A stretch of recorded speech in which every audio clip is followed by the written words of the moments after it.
go.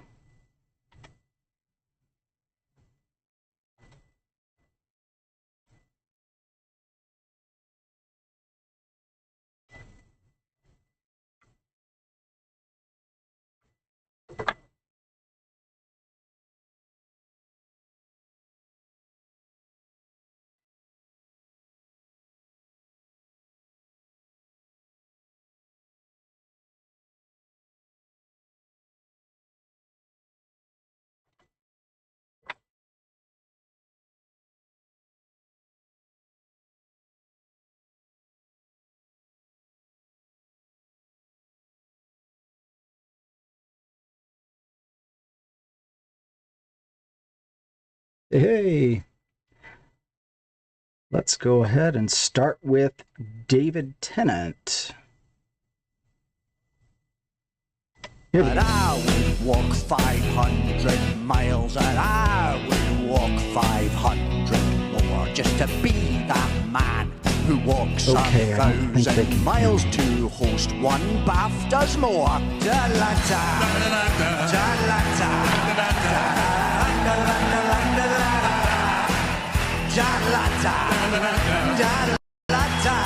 Okay. Are we getting any sound on TikTok? Because I'm not hearing anything. Well, I know I'm gonna be the man who's working hard for you, Selena. And when the money comes in for all the work I do, every penny onto you.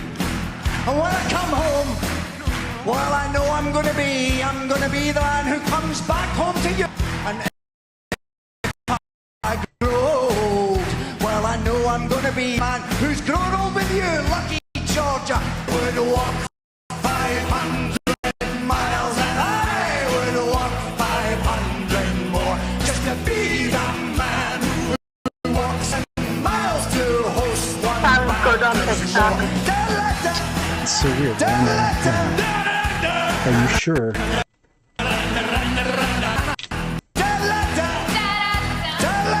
Yeah, I can hear both scenes from TikTok and YouTube. Sounds good. Come on now! 'Cause I would walk 500 miles, and I would walk 500 more just to be I'm hearing it now. that man who walks 1,000 miles to host one BAFTAs more.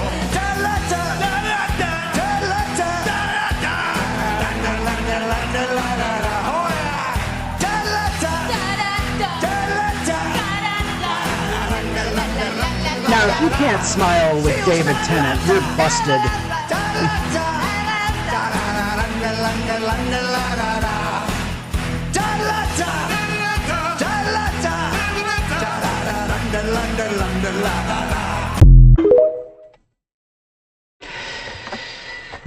And good morning, evening, or afternoon, depending on what part of the globe you're on and what time zone you are in.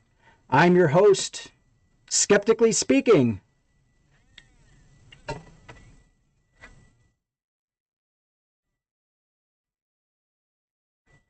Well, we got to work on for the sound. Woo. We got to work on that. That's okay. It could be worse. Sounds a little muddy, doesn't it? But that's okay. All right, we have two guests joining us for the show. Let's go ahead and hear from Sweet Pea. Go ahead. I'm going to test your audio.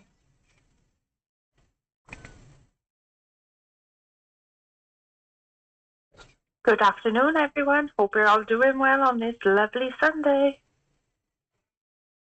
And go ahead, Joe Nocturnal. Good evening, everyone. That actually came in. Okay, that means everyone's being picked up clearly. It's it's kind of like a walkie-talkie fuzz, but that's okay.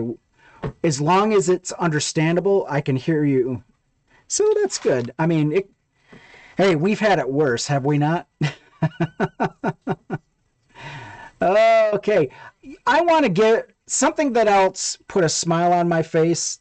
I want to hear from The Canadians booing our national anthem yet again. I don't have the latest one. Did you know that there's like this pro wrestling federation up in Canada, and they booed the national. It's like, why are you singing the national anthem at a pageant, wrestling pageant? It really baffles all logic, doesn't it? Let's go ahead and listen to the Canadians. Oh, say, can you see by the dawn's early light what so proudly we hailed at the twilight's last gleaming? That doesn't happen very often. Of a piece Ahead of of a shit match on Saturday, Canadian hockey fans booed. The ones that were booing did so during the entirety of the performance. I mean, that just blows my mind. Can you imagine how much of a piece of shit you have to be to where even the Canadians are like, we don't want to hear from you. We don't want to hear your anthem. Shut the hell up. Canadians are the nicest people on the planet for the most part. Are they not? I mean, can anybody disagree with that? And when they are booing your national anthem, that means you've gone too far. I don't think they like the idea of us turning them into the 51st state. Like, that would actually happen. But here we are. Oh, what are you going to do? It's just it's sad. Yeah, so Zelenskey, I guess Zelenskey is going to be the leader of the free world. I don't know. Give me a second.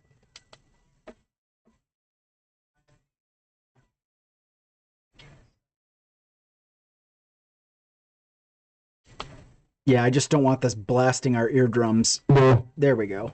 It's just sad. Okay, I'm going to go ahead and mute it so I can keep an eye on the chat. So, okay, good. We're unmuted, so I just need to keep an eye on the chat. But I think everything's showing up in here. That's good.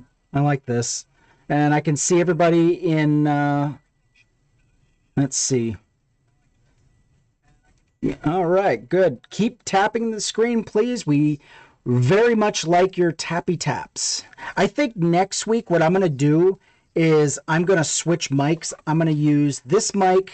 Yeah, I'm just going to switch the mics because I think this Zeal sound is going to have a lot less of a problem as far as the muddy. That's okay. We can... Oh, by the way, I need to test the muting function. Test, check. Test, check. I just want to make sure that it's working. Okay. Okay, that means this...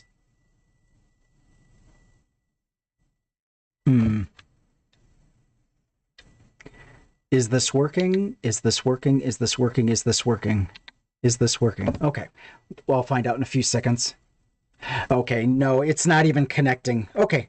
So basically the microphone I'm using is the tablet mic. Okay. So this adapter is literally doing nothing. Why am I even using it? I give up. Okay, next we've got a lot of stories to get to. And we're going to get to them via X, also known as Twitter. Now, before we get into that, there is some new legislation coming in. I want to say it's either Idaho or Iowa. Joe Nocturnal is going to be sharing with us the anti-trans legislation that is actually being funneled down to us. And I don't know if I'll be able to pull up the video. Let me see what I can do here. So, Joe Nocturnal, are you there? Always. And no, not is being passed, has been passed. Has been passed. Exactly 1 whole week. So we live in a state where we have one of the fastest growing cancer rates in the entire country. we have one of the worst economic growth prospects in the entire country, but in a week, they pushed through a bill called the Civil Rights Removal Act in 1 week.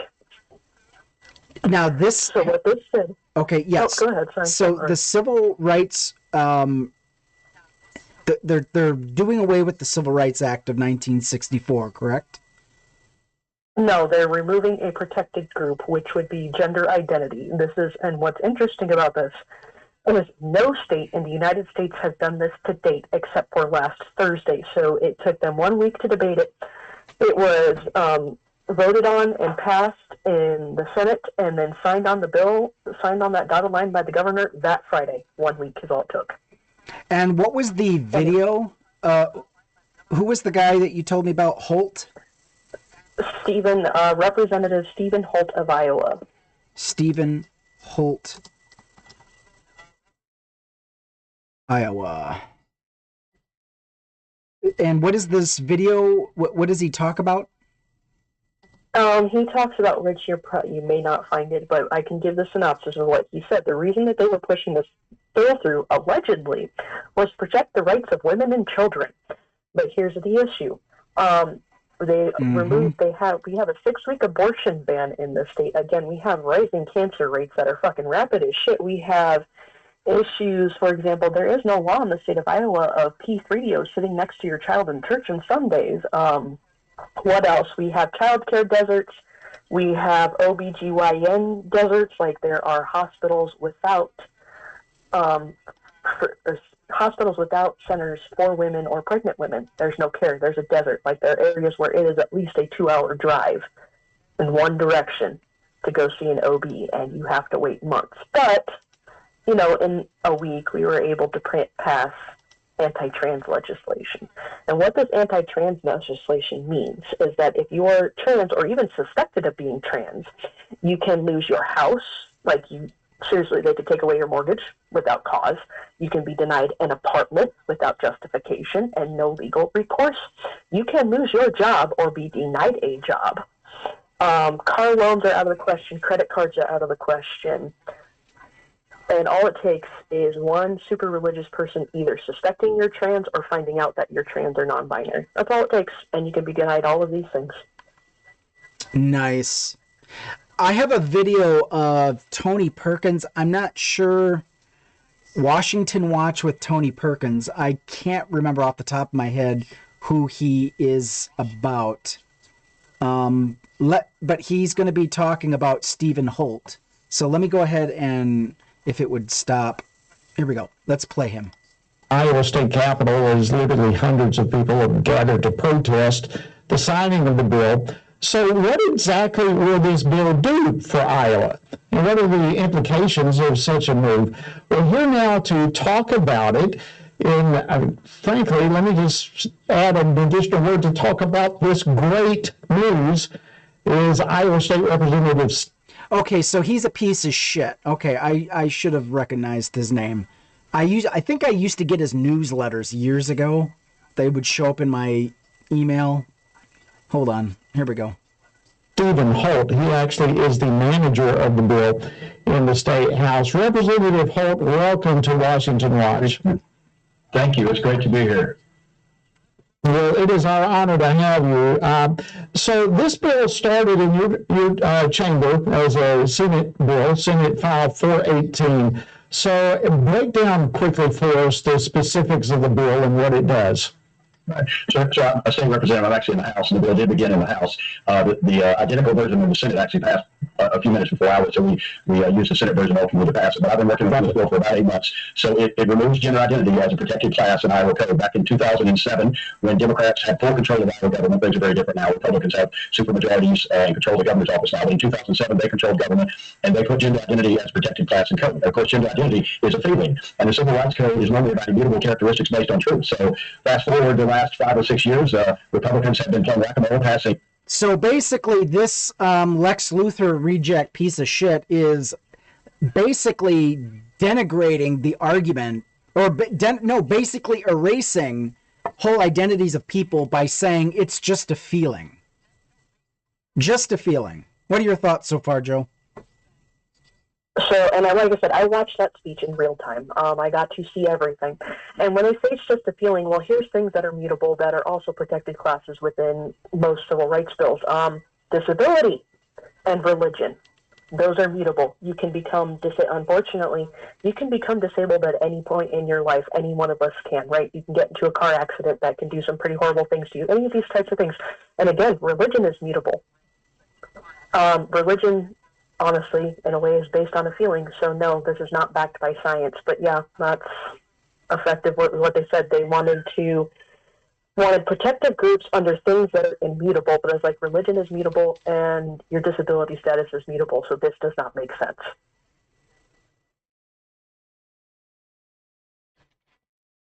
Okay, yeah, so it's, I mean, these clown, hey, Iowa, if you elect clowns, don't be surprised when you get the entire circus. This is what you're getting. Elections have consequences. When Democrats don't show up to the polls, this is who you get. Let's listen to some more. Oh, go ahead. Was there more to add? You know what happened? I can tell you what happened here. So most of the blue people have left the state.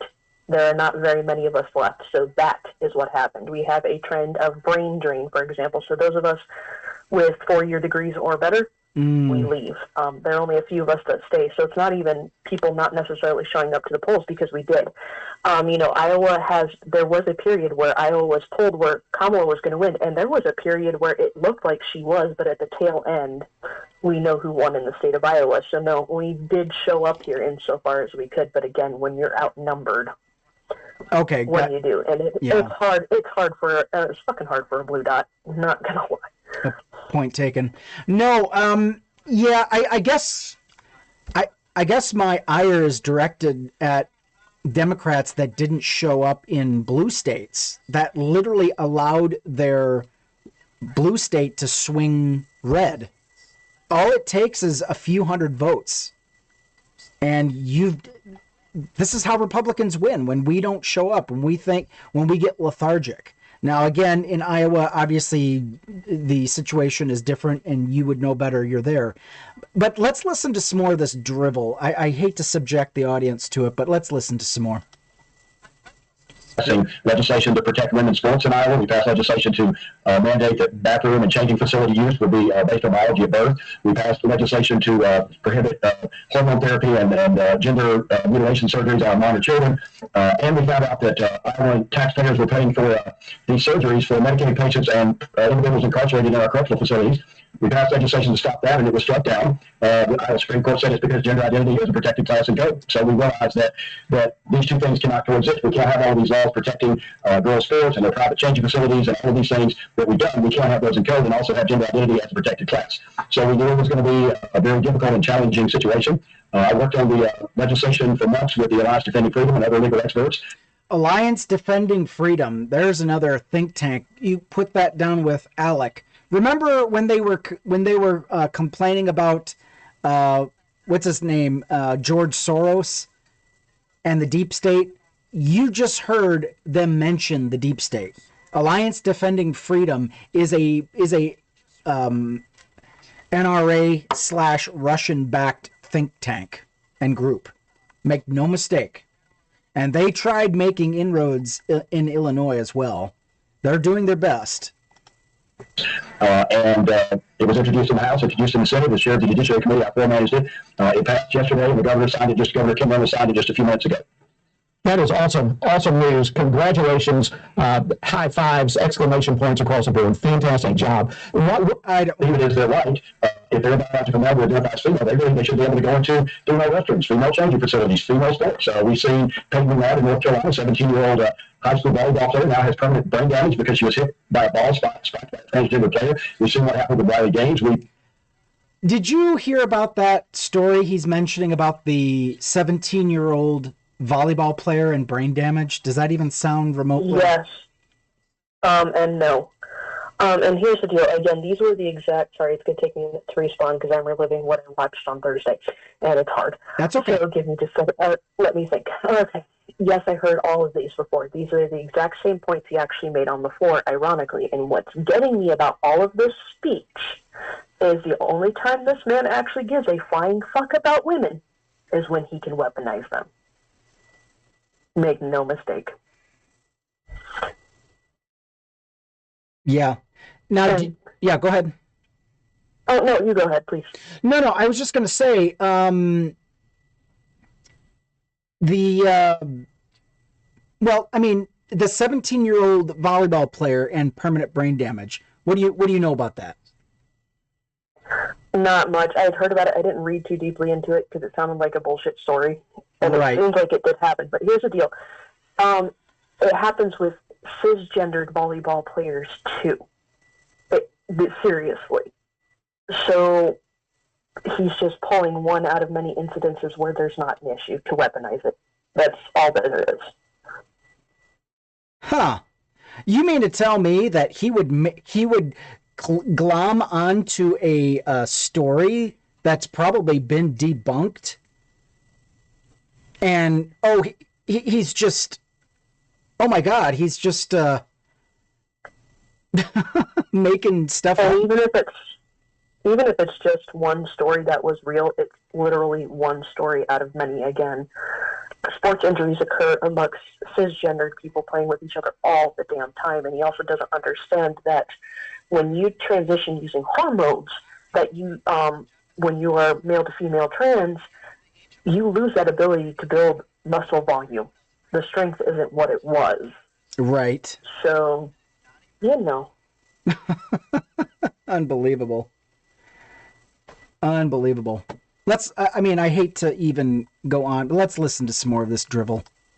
We've seen, we had numerous reports in Iowa of girls not wanting to go into their restrooms and their locker rooms because they're biological men in those. The transgender community, 2,500 was the figure that was in our capital screaming lots of profanities and obscenities over the last few days. They demand that their rights be elevated above the rights of everyone else. It's that simple. And that is no longer the case. Women will not be erased. And it's amazing to me that the Democrats who once supported women's rights are now supporting erasing women. It's just unbelievable. It is. Just a couple of minutes left. I know one of the aspects of this whole thing that we, FRC, have been on top of is the whole religious liberties aspect of this, where gender identity laws have unconstitutionally bypassed and trampled religious convictions. Does this law need to, or has it done anything to address that concern? We actually passed, and I floor managed this too last year, we passed the Religious Freedom Restoration Act last year, which we believe requires a strict scrutiny standard for any kind of government intrusion on religious liberty. So we believe that would address the religious aspects of this. And this legislation really just removes gender identity as a protected class, and transgender individuals will their rights will be protected just like the rights of every Iowan by the U.S. Constitution, the Bill of Rights, the Iowa Constitution, and Iowa law. They're just on the same footing now. Well, listen, again, Representative Stephen Holt, thank you so much for joining us, first of all, here on Washington Watch, but thank you far beyond that for you and your colleagues, a spectacular job that you're doing. Okay, I don't need to hear any more of this goofy-ass, ridiculous mental masturbation, congratulating each other for fascism. Go ahead. I want you guys to think about something. The arguments he just used against trans people were the same damn arguments that were used during the civil rights era against black people. Put that and sit there and let that stew for just a minute. Like, the arguments are damn near word for word the same.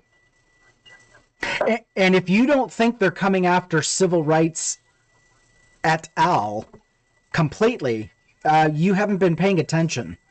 They want to erase, what are they going after next? Marriage equality. Marriage equality, also interracial marriage, also with the SAVE Act, which this is just a continuation of the Real ID. So this has been in place for a good minute, actually, when you pay attention, making it harder for women that are married and have changed their last name to vote. Mm-hmm. Yep. I remember. I'm like, as soon as I heard that, I'm like, yeah, the fix is in. They want to erase women. They don't want them to have the right to vote. Because it's one less problem for fascists. It's like, are we paying attention? No, we're not. Sweet Pea, what do you have to add?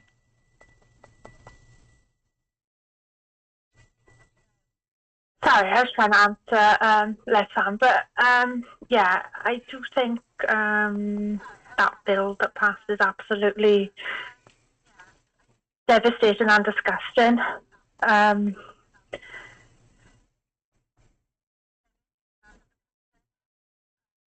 Go ahead.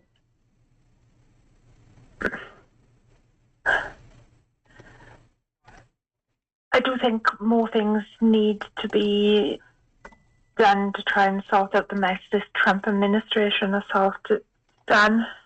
I'm just not sure where to start with it because it's just so heartbreaking. Yeah, so I wanna play a video. So let's transition. Wrong choice of words. Let's go from what we've been talking about. So we know these goofballs. They want to erase trans persons. Trans people aren't going anywhere. Remember, the schmatzis of the 1930s already tried this. Remember the famous book burning? I don't know. Does anybody remember that? Seeing those video footages? Let me just show it on the screen. Let's see here. Where are we at? Let's go to thugs racing trans. Here we go. Boom. This famous book burning that you see, and there's another one where it shows two schmatzy soldiers walking down a flight of stairs with books headed to a burn pile. They were literally burning books from this famous university in I think it was either Munich or Berlin, and it was basically the university that was the hub of all trans persons. Basically, they were investigating, they were publishing papers on transsexuals. And this is where they started. This is the first place they hit because they were deemed as a soft target. Understand what that means. They didn't have a majority of people backing them. They didn't have a group of people fighting for their rights. So therefore, this is where they went after first. They went after the trans people, then they went after regular homosexuals, the mentally ill, those with special needs, the physically handicapped. They went after them as well, and this is where schmatzy ideology. This is where it leads, and this is what they're trying to do. And I hope we're paying attention. This is the plan, and we got to start paying attention, because if we don't stand up for them, they won't be around to stand up for us, because they're coming for heterosexuals that do not align with party doctrine. Put that in perspective. So everyone was cheering Trump as he did a few laps around a racetrack at a NASCAR event. Well, someone else did that. Someone else did that. The mustache man, remember him? Yeah, here he is riding around in his vehicle to the adoration of thousands, hundreds of thousands of people in the stands. Just because you're in the majority don't mean you're in the right. So, and before we go into the Zelensky Trump debacle, I would like to just play a song. I cry sometimes when I look at the news and I hear all the lies and wonder what's the use in trying. It's all a little familiar. I see the whole world goose stepping up in line behind a sexual abusing pathological lie, and I scream from the top of my lungs, what's going on? And I said, hey, yeah, yeah, yeah, yeah, hey, yeah, yeah. I said, hey, what's going on? And I said, hey, yeah, yeah, yeah, yeah, hey, yeah, yeah. I said, hey.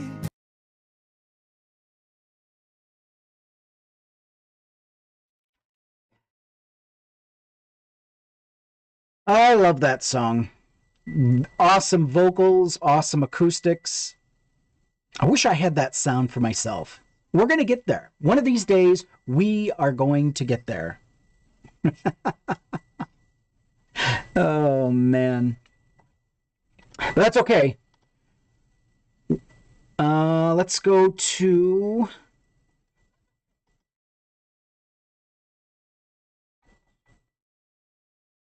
Sorry, I'm on X right now.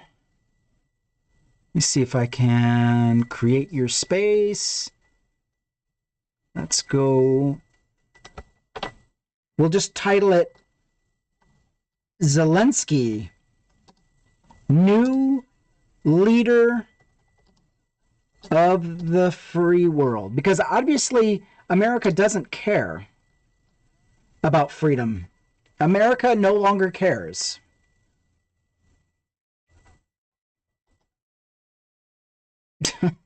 Here we go. And there we go. All right, let's go ahead.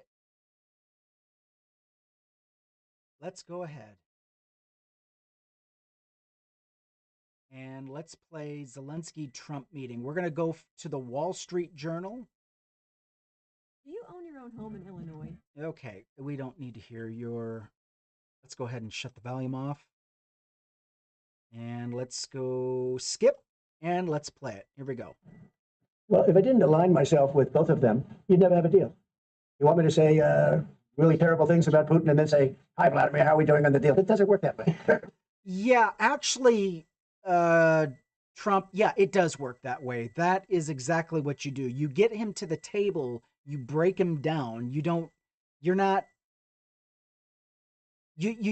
try to align yourself with both a fascist dictator who, by the way, tortures children. Don't forget, I've got a video and a actual photograph of Vladimir Zelensky going into a torture chamber that was used on children. These Russian soldier psychopaths literally had children in these facilities and was torturing them. Yeah, of course, you don't align yourself with somebody like that. Let's listen to some more of this insanity. I'm not aligned with Putin. I'm not aligned with anybody. I'm aligned with the United States of America and for the good of the world. I'm aligned with the world. And I want to get this thing over with. You see the hatred he's got for Putin. It's very tough for me to make a deal with that kind of hate. He's got tremendous hatred. And I understand that, but I can tell you the other side is exactly in love with, you know. Just looking at Zelensky, I wish I could share my screen. I mean, this guy is just bewildered. Like, what the fuck did I just walk into? This guy. Yeah. So it's not a question of alignment. I'm aligned with the world. I want to get the thing set. I'm aligned. What does that mean, aligned with the world? No, you're not aligned with the world. The majority of 80% of the world despises you. You're not aligned. You're not aligned with anybody. You're aligned with yourself. If you are aligned with Russia, you are on the wrong side of history. Anything to add, Sweet Pea?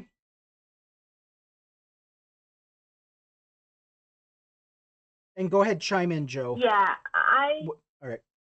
Go ahead. I think Trump is a deplorable, vile person for the way that he spoke to President Zelensky. Since when does Captain Bone Spurs have the right to speak to President Zelensky like that?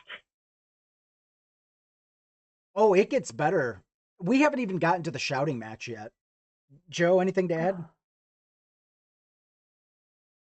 Yeah, it's kind of interesting to watch the insecurity of the macaroni and cheese Mao versus Zelensky, because he said he would not put on a costume, meaning the suit, until the war was over.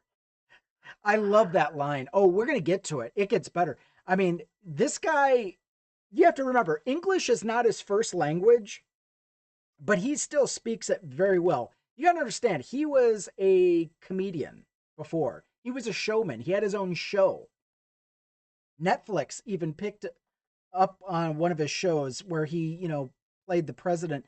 But you can't throw shade at somebody like Zelensky and him not understanding how to turn that back on you. We're going to get to that. Here we go. Let's play some more. Sure. I want to see if we can get this thing done. You want me to be tough? I could be tougher than any human being you've ever seen. I'd be so tough. You're never going to get a deal that way. So that's the way it goes. One more. You're not tough. Nobody looks at Trump and sees somebody who's tough. You do not exude toughness. You've got a billionaire in the White House telling you what to do. You've got Vladimir Putin, whose economy, he's running a country's economy right straight into the ground, and he's telling you what to do. You are weak. I would call you a weak sister, but that's kind of like a misogynist dump. I don't. I'm trying to break myself of the habit of calling him a weak sister. But yeah, you're a chump, buddy. A orange shit-stained Trump. Yeah, Trump. That's a good name. Pretty soon, Trump is going to be an adjective. Here we go. Let's play some more. Why not? Respond to this. So look, for 4 years in the United States of America, we had a president who stood up at press conferences and. So J.D. Vance Guyliner himself, I mean, this piece of shit who can't even stand up for his own wife. His own wife is Indian, by the way, and she's been dumped on. Unbelievable. She's gotten misogynist attacks, racist attacks, and this piece of shit does not even stand up for his own wife. Go fuck yourself. Let's play some more. Talk tough about Vladimir Putin, and then Putin invaded Ukraine and destroyed a significant chunk of the country. The path to peace and the path to prosperity is maybe engaging in diplomacy. We tried the pathway of Joe Biden of thumping our chest and pretending that the president of the United States' words mattered more than the president of the United States' actions. What makes America a good country is America engaging in diplomacy. That's what President Trump's doing. Can I ask you? Sure. Yeah? Yeah. Okay. So he occupied our parts, big parts of Ukraine, parts of East and Crimea. So he occupied it on 2014. So during a lot of years, so I'm not speaking about just Biden, but those time was Obama, then President Obama, then President Trump, then President Biden, now President Trump, and God bless, now President Trump will stop him. But during 2014, nobody stopped him. He just occupied and he killed people. You know what the contact? 2015. 2014. 2014. Yeah. So I was not here. Yeah, but That's exactly right. Yes, but during 2014 till 2022, the situation the same. The people have been dying on the contact line. Nobody stopped him. You know that we had conversations with him, a lot of conversation, my bilateral conversation, and we signed with him. Me, like a new president in 2019, I signed with him the deal. I signed with him, Macron and Merkel. We signed ceasefire. Yeah. So, does anybody? We're going to get to the shouting match pretty soon, but does anybody hear any disrespect coming from Zelensky? Because I'm not hearing it. He's literally trying to give, and to be honest, 2014, America had responsibility to help Zelensky, or help Ukraine. Zelensky, I don't think, was president then. But still, we signed an agreement with Ukraine. If Ukraine gives up its nuclear arsenal, we would come to their aid. We would help them. And what did we do? We weren't there for them. We were not here for Zelensky. So, I just amazing, mind-boggling. Let's play some more of this freak show. Anything to add before I play any more?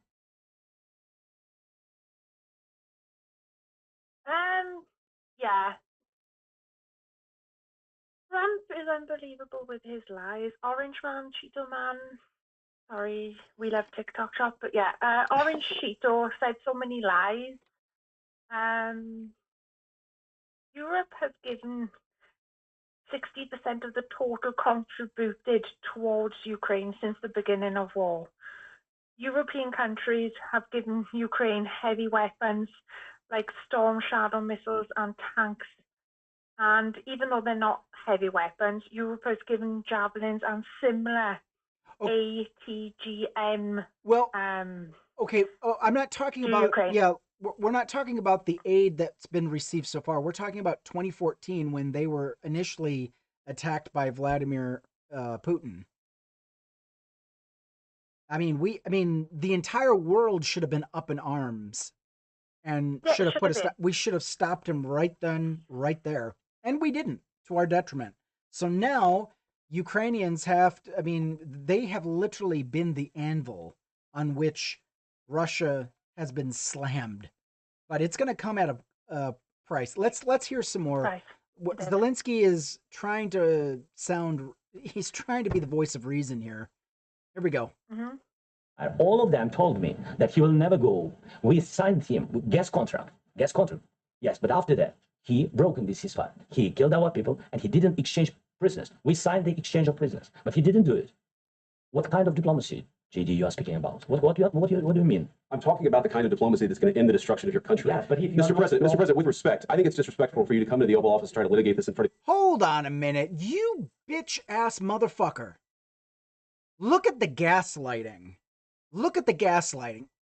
He's trying to get a reasonable response out of you, and you automatically go into, oh, you were disrespectful. And look at how MAGA is twisting this. Zelensky has been nothing but respectful in this whole exchange. Oh, I'm not sure what's going on in the chat. Okay. Well, you know, I do what I can. So let's hear some more. The American media. Right now, you guys are going around and forcing conscripts to the front lines because you have manpower problems. You should. So what? That's what Putin is doing. Forcing conscripts. Vladimir Putin was doing that over a year and a half ago. Did that go down the memory hole? Russia is now they are depending on North Korean troops.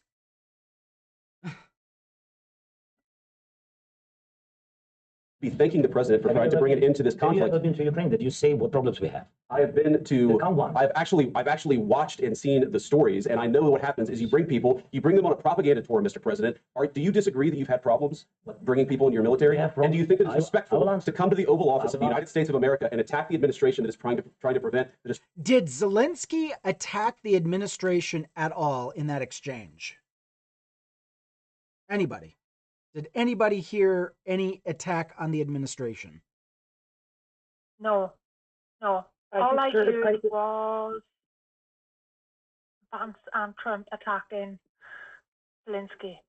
I mean, right from the I door. heard deeply insecure men whining about what Zelensky had to say, which wasn't even an attack. He was very courteous. Yeah, I would say, I mean, to his detriment, he was courteous. I mean, he has every right to be screaming, hey, if Ukraine falls, the rest of Europe falls. Do you not understand what this means? If Ukraine falls to Russia, they will have, I don't want to say unlimited resources, but they're going to have a whole shit ton more than they had. And that's why they want Ukraine. Ukraine is the breadbasket of Europe. That is where the majority of the grain comes from. And that is why Vladimir Putin is stealing the grain. In fact, a couple months ago, I saw an article of another grain shipment that was headed to Russia, and the ship malfunctioned and, I don't know, ran aground, and it got damaged. Anyway, let's listen to some more of this shit show. Destruction of your country. A lot of questions. Let's start from the beginning. Sure. First of all, during the war, everybody has problems. Even you, but you have nice ocean and don't feel now, but you will feel it in the future. God bless. You don't know that. God bless. God bless. You will not have war. Don't tell us what we're going to feel. We're trying to solve a problem. Don't tell us what we're going to feel. I'm not telling you. Because you're in no position to dictate that. Remember this. You're in no position to dictate what we're going to feel. We're going to feel very good. We're going to feel very good and very strong. You will feel influence. You're right now not in a very good position. You've allowed yourself to be in a very bad position, and he happens to be right about it. From the very beginning of the war. You're not in a good position. You don't have the cards right now. With us, you start having cards. Right now, you don't have. You're playing cards. You're playing cards. You're gambling with the. Okay, I missed this from the first part. Zelensky's like, this isn't a card game. We're not here to play cards. And Trump's like, no, you're playing cards. Did you hear that? It's like This guy is just running at the mouth. He's all mouth. Let's hear it. I don't have the cards right now. You don't have the cards. With us, you start having Not playing cards. Right now, you don't. We're You're playing serious, cards. You're playing I'm cards. serious. You're gambling. You're playing cards. Did anybody else hear that? I mean, come on now. This guy is just not serious. Not serious at all. With the lives of millions of people. You're gambling with World War III. You're gambling with World War III. And what you're doing is very disrespectful to the country, this country. That's back to you. Far more than a lot of people said they should have. Have you said thank you once this entire meeting? No, in this entire meeting, have you said thank you? You went to Pennsylvania and... You didn't say thank you. Hey, JD Vance, did you say thank you for that ski trip to Vermont that you took on the taxpayers' dollar? Has Donald Trump thanked the taxpayers one time for all of the golf trips he took to Mar-a-Lago? Not one time. I didn't hear a single thank you. Have you heard Trump say thank you at all, except to his rabid base when he shows up at his Klan rally of red hats? How about you, Sweepy? I have never heard Donald Trump say thank you, apart from, like I said, to his fans. And I don't think I've ever heard fans saying thank you for anything. Yeah, I don't say. They take it as weakness, and that's why they want Zelenskey to say thank you all the time, is because they want him to look weak. They think being thankful is weakness, and I have yet to see Trump being thankful to even his fan base when they buy his merch that he has imported from China. Yeah, that's right. You heard me. All those MAGA hats, all that merch you're buying at his rallies, that's all from China. Once in a great while, you'll see an independent seller at one of his rallies selling made in America MAGA crap. I just want to diverge a little. Yeah, go ahead. On the side. You know, Trump is bringing in the 25% tariffs. Well, apparently for China, Trump is putting extra 10% on top of that 25% tariff. What a fucking fuckstick. And you know what? Now I just heard, this is going back to this discussion, Zelensky is now in talks with China. This is how bad it's getting. Zelensky has to rely on fucking China. This is how sad is it? One of our best allies were driving into the hands of Red China. I thought Red China was so bad. I thought Red China was no good. Here we are. Here we fucking are. Hopefully something will come out of the meeting that Zelensky had with European leaders and NATO leaders today. I'm still waiting to see what happened at that meeting. I haven't heard anything at the moment. Campaign for the opposition in October, offer some words of appreciation for the United States of America and the president who's trying to save your country. No, he's not saving the country. He's not trying to save Ukraine. He's trying to give it to Russia. He's not saving anything. Fuck you, JD Vance. You think that if you will speak very loudly about the war, He's not speaking loudly. He's not speaking loudly. Your country is in big trouble. Can I answer? No, you've done a lot of talking. Your country is in big trouble. I know. You're not winning. You're not winning this. You have a damn good chance of coming out okay because of us. Mr. President, we are staying in our country, staying strong from the very beginning of the war. We've been alone, and we are thankful. I said thanks you haven't in been this alone. cabinet. You haven't been alone. We gave you, through this stupid president, $350 billion. We gave you military equipment, and you men are brave, but they had to use our military. What about if you didn't have our military equipment, this war would have been over in 2 weeks. In 3 days. I heard it from Putin. In 3 days. This is something maybe new. Less. In 2 weeks. Of course, yes. It's going to be a very hard thing to do business like this. Can you just say thank you? I said a lot of except that there are disagreements, and let's go litigate those disagreements rather than trying to fight it out in the American media when you're wrong. Well, you just made yourself look like an ass, JD Vance, in front of the entire world. Congratulations, JD Vance. You made yourself look like an ass. Enjoy it. If you didn't want to litigate it in front of the American people, why did you open your stupid fucking mouth? You're wrong. But you see, I think it's good for the American people to see what's going on. I think it's very important. That's why I kept this going so long. You have to be thankful. You don't have the cards. thankful. You're buried there. Your people are dying. tell you You're Nick, running low I on know. soldiers. Don't- don't, You're please, running Mr. low on President. soldiers. It would be a damn good thing. Mr. And then you President. tell us, I don't want a ceasefire. I don't want a ceasefire. I want to go and I want this. Look, if you Vladimir Putin has violated every ceasefire agreement that has ever been made. Vladimir Putin has decided he doesn't want a ceasefire. That's not on Zelensky. You could get a ceasefire right now. I tell you, you take it so the bullets stop flying and your men stop getting Of killed. course, we want to stop the war. But you're saying you don't want a But I ceasefire? said to you, I want a with ceasefire guarantees. because you get a ceasefire faster than an agreement. Ask our people about ceasefire, what they think. That wasn't Doesn't with matter for me. you what- That what wasn't is with me. made. It That was with wasn't a you. guy named Biden who was not a smart person. But this That is was your- with, this that was is with your Obama. president. It was your president. Excuse me. That was with Obama, who gave you sheets, and I gave you javelins. Yes. I gave you the javelins to take out all those tanks. Obama gave you sheets. No, first of all, Trump, you didn't give Zelensky shit. That was the Congress and the Senate. That had nothing to do with you. Trump was doing everything he could to stop the Javelin, the shipment of Javelin missiles. Did that just fall down the memory hole? Trump was standing in the way of every bit of foreign aid that he could. And he was overridden by the Senate, by the House of Representatives. In fact, the statement is Obama gave sheets and Trump gave javelins. You got to be more thankful because let me tell you, you don't have the cards. With us, you have the cards. But without us, you don't have any cards. It'll be a tough deal to make because the attitudes have to change. What if Russia breaks peace talks? What do you do then? I understand that. What are you saying? She's asking, what if Russia breaks the ceasefire? What if anything? What if a bomb drops on your head right now? Okay? What if they broke it? I don't know. They broke it with Biden because Biden, they didn't respect him. They didn't respect Obama. They respect me. Let me tell you, Putin went through a hell of a lot. Oh, here we go. I'm going to play this in its entirety. I was going to comment, but let's play it in its entirety. Here we go. I don't know. They broke it with Biden because Biden, they didn't respect him. They didn't respect Obama. They respect me. Let me tell you, Putin went through a hell of a lot with me. He went through a phony witch hunt where they used him and Russia. Russia. You ever hear of that deal? That was a phony Hunter Biden, Joe Biden scam. Hillary Clinton, Shifty Adam Schiff. It was a Democrat scam. And he had to go through that. And he did go through it. We didn't end up. Oh, poor Vladimir Putin. Russia and Trump got exposed for being linked. And we just went through it. Oh, feel sorry for us.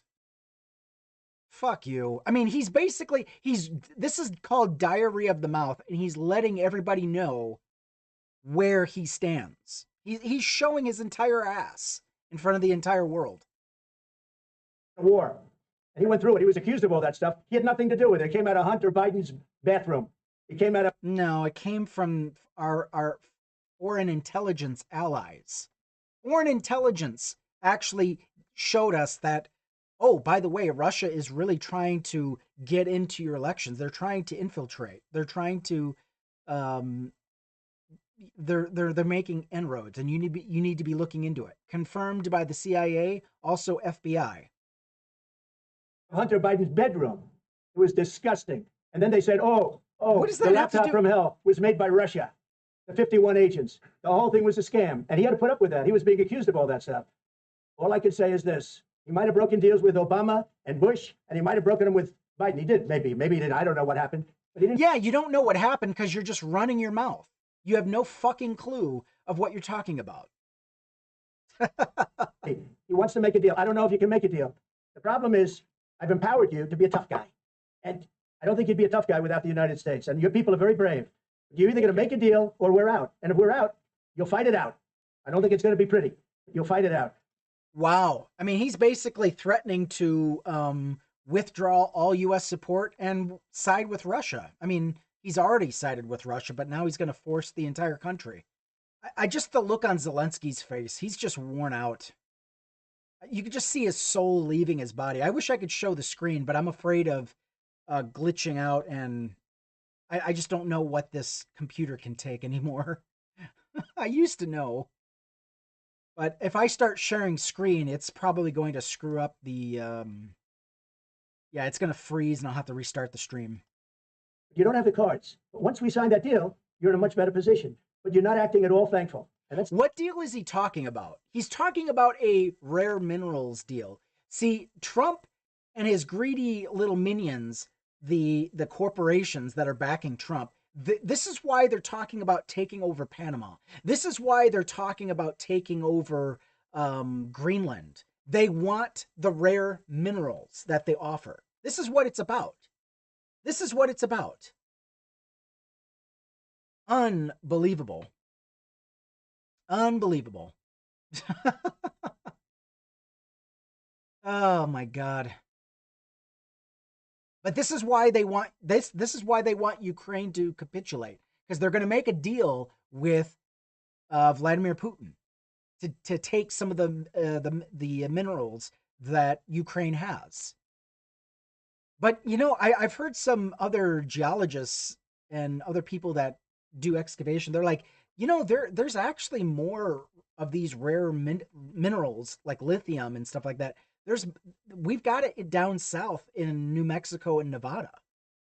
There's more of that here than it is in Ukraine. So why are we trying to get Ukraine's mineral anyway? Whatever.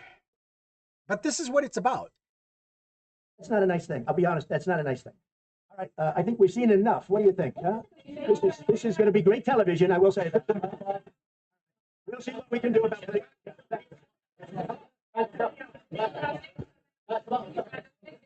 We'll see. I don't know.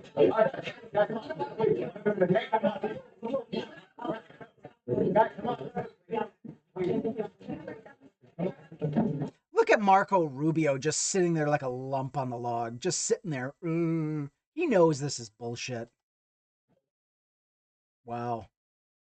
And I know there were other questions that were asked and we didn't get to them. I don't see it in this clip. But yeah, this is what it is. You know? This is what it is. Oh, hey, did you guys hey, Joe and Sweepy, did you see the video of Zuckerberg? Zuckerfuck, as I like to call him. That performance he did? No. In his No, I didn't see the rotted zucchinis performance. Let me see if I can. I mean, this guy is just a twerp. He basically had these tear-off clothes. So he's dressed in a suit, and then he had people on stage. So they're having this concert. He joins them, and he's in this. Wait. So go ahead. So let me get this straight. Zuck is up on a stage with a suit that he can rip off. Yeah, like a stripper suit or something. Yeah, and I was just about to say, is he $1 billion stripper? I guess. So apparently there was a performance done. He's literally copying off of something that was done in the 80s. Benson Boone, I guess he did a Grammy performance in this fruit suit. Okay, you know what? God damn it. Let's hear it. Surprise cosplay performance. And I want to look away, but I just can't. Mark Zuckerberg has taken to the stage for a surprise cosplay performance for his wife's 40th birthday as singer Benson Boone at the Grammys. And yes, the tech billionaire did wear the extremely tight jumpsuit. Zuckerberg later shared a video of the unique display of affection under which Boone wrote, "I can't believe my eyes." It's from the guy who bans nipples.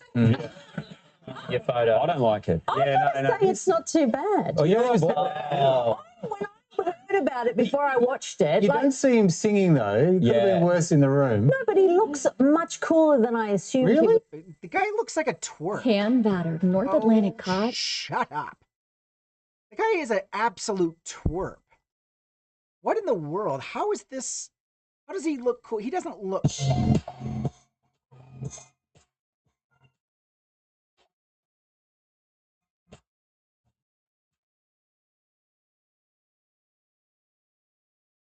Okay, I'm not getting any audio from this. Was there any audio?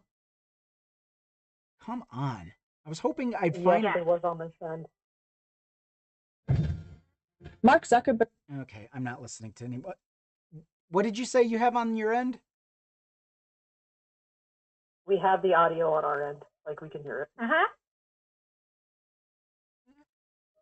It was Audio- obnoxious music. Okay. Is it? Yeah, it was like somebody bought a strippogram from a $2 store. I mean, I just. Oh God, it's just cringy. Let's.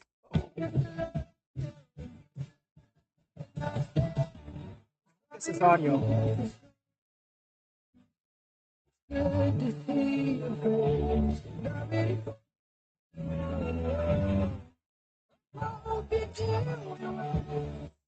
Okay. All right. Well. So I love you. Ugh. I love you. Ladies, this is a reminder that if he wanted to, he would. Mark Zuckerberg. Oh, shut up! I don't want to hear. Ooh. Oh, this is Zuckerfuck on a waterboard, holding American flag, drinking a who knows what the fuck that is, wearing a tuxedo. Sounds like an outfit for Grindr. Yeah, so that was his. This was the 4th of July a couple of years ago. I don't know if you remember that. Mm-hmm. Oh God. Anyway, next time I'm just gonna copy the video and play it from my end. That way I don't have to depend on this, that, and the other thing. Well, you live and learn. Well, hey. I was gonna say, but is that like sharing? But skeptically, is that gonna be like sharing a bad smell? Like when you get people to smell your fart, having to be subjected to watching the rotted zucchini. Yeah. Well, yeah. Yeah. Okay. You know what? It's gonna be like watching a bad Grindr advert. I see it now, and now that I've vocalized it, I hear it. Yeah, you're right. Sometimes you don't know how bad an idea is until you actually vocalize it, and then you listen to yourself and you're like, oh shit, no, we're not doing that. Okay, anyway, yeah, one of these days I'm gonna get to where I can share my screen, but I'm just shocked. No interruptions. I've not had a single freeze that I can think of, except when I had on my browser. Yeah, today is just a great day. I don't know why. Yesterday, it froze and shut everything off. And I just gave up. I was just so pissed. I'm like, you know what? So what I'm going to do is, if it happens next time, I'm just going to restart the stream and do part B of the same thing. Okay. Yeah, I'm just going to have to accept that as a possible reality. But anyway, yeah, so so we talked about the trans suppression in Iowa. Did anybody have a story that has been weighing heavily on your mind before we get into the religious portion of our show, Christ before Jesus? Give me a second to double check which state it was, but there is a state that is trying to put through an absolute ban on all gender affirming care, which ironically would affect that little blue pill that, certain men folk take, women that are cisgendered getting breast enhancements and so many other things. But let me double check and make sure it's Idaho. Oh, that's Indiana.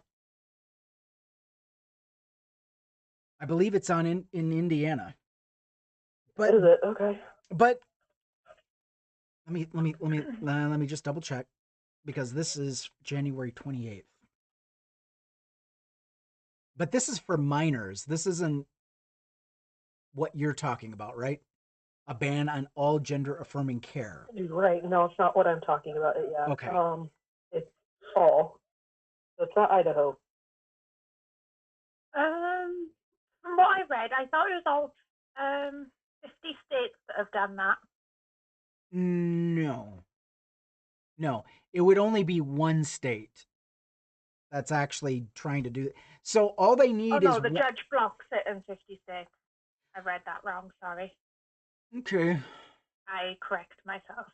Well, they haven't gotten to the Supreme Court yet, so it's like, whenever I see a headline where, the federal judge blocks this or blocks that, I'm like, okay, but yeah, so what? All it takes is it to go up to the Supreme Court and it goes through. But anyway, I'm a Debbie Downer by nature. Never mind. Anything else, Sweet Pea? Do you have a story that's So it's Texas, by the way. Texas. That's trying to ban all gender affirming care. Okay, let me just type that in.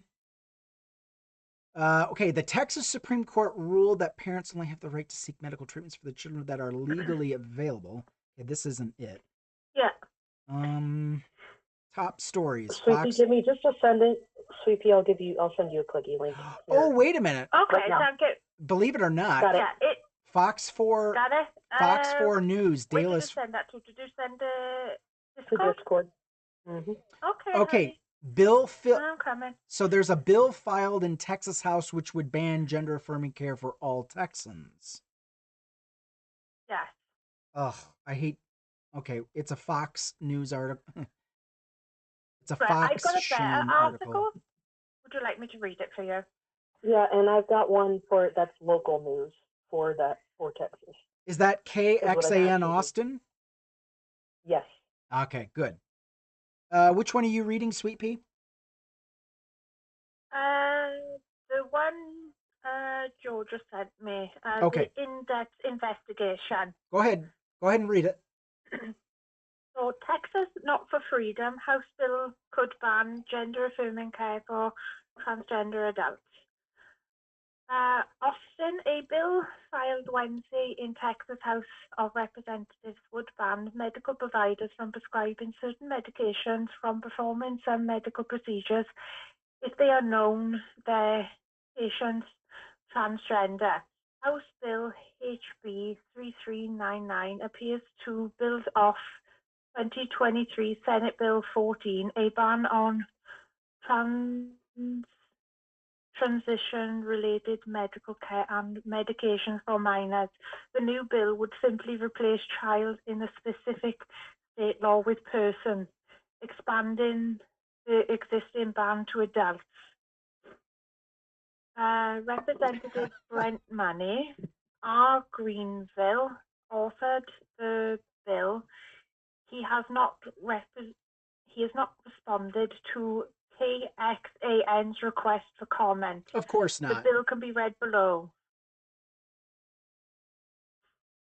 Part of the plan.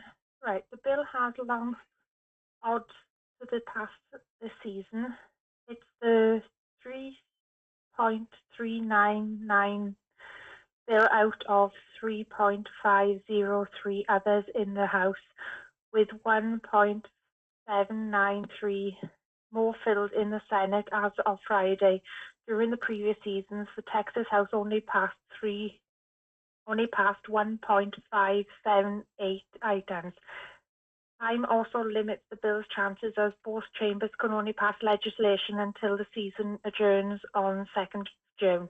However, independent news organizations, Trans/Media founder Imra Jones, I hope I'm pronouncing her name correctly, warned that the bill could be indicator of things to come and shows that anti-trans activists never intended to stop with restrictions on transgender children.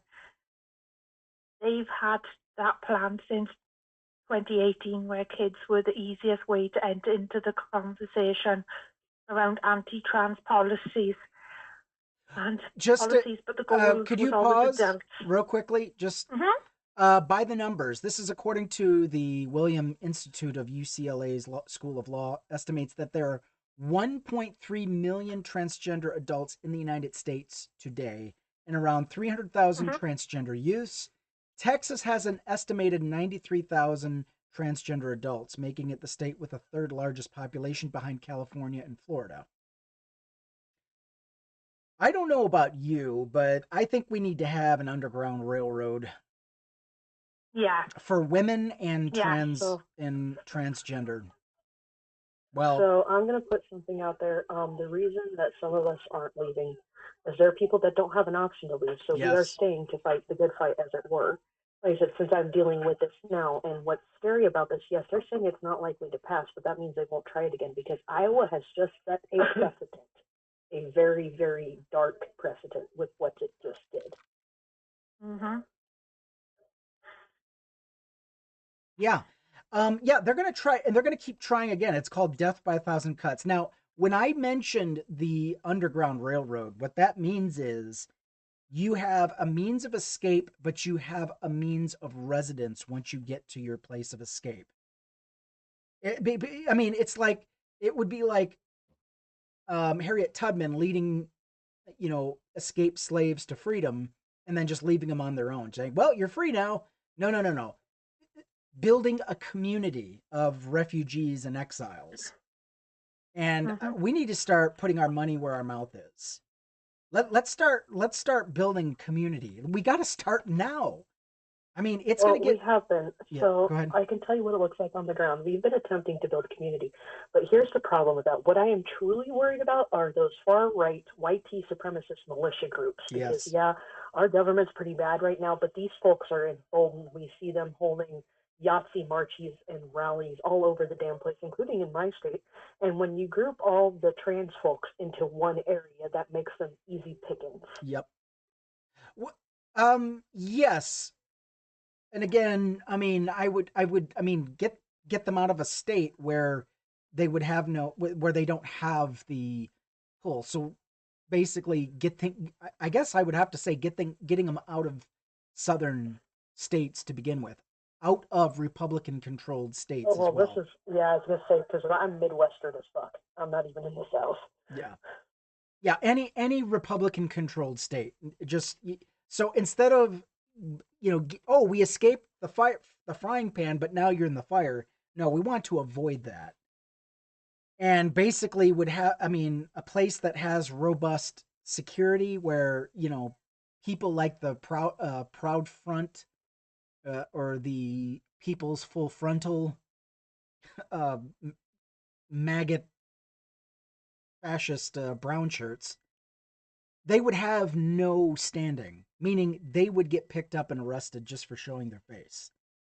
And this is why certain states need to designate these groups as not only just hate groups, but as criminally affiliated groups.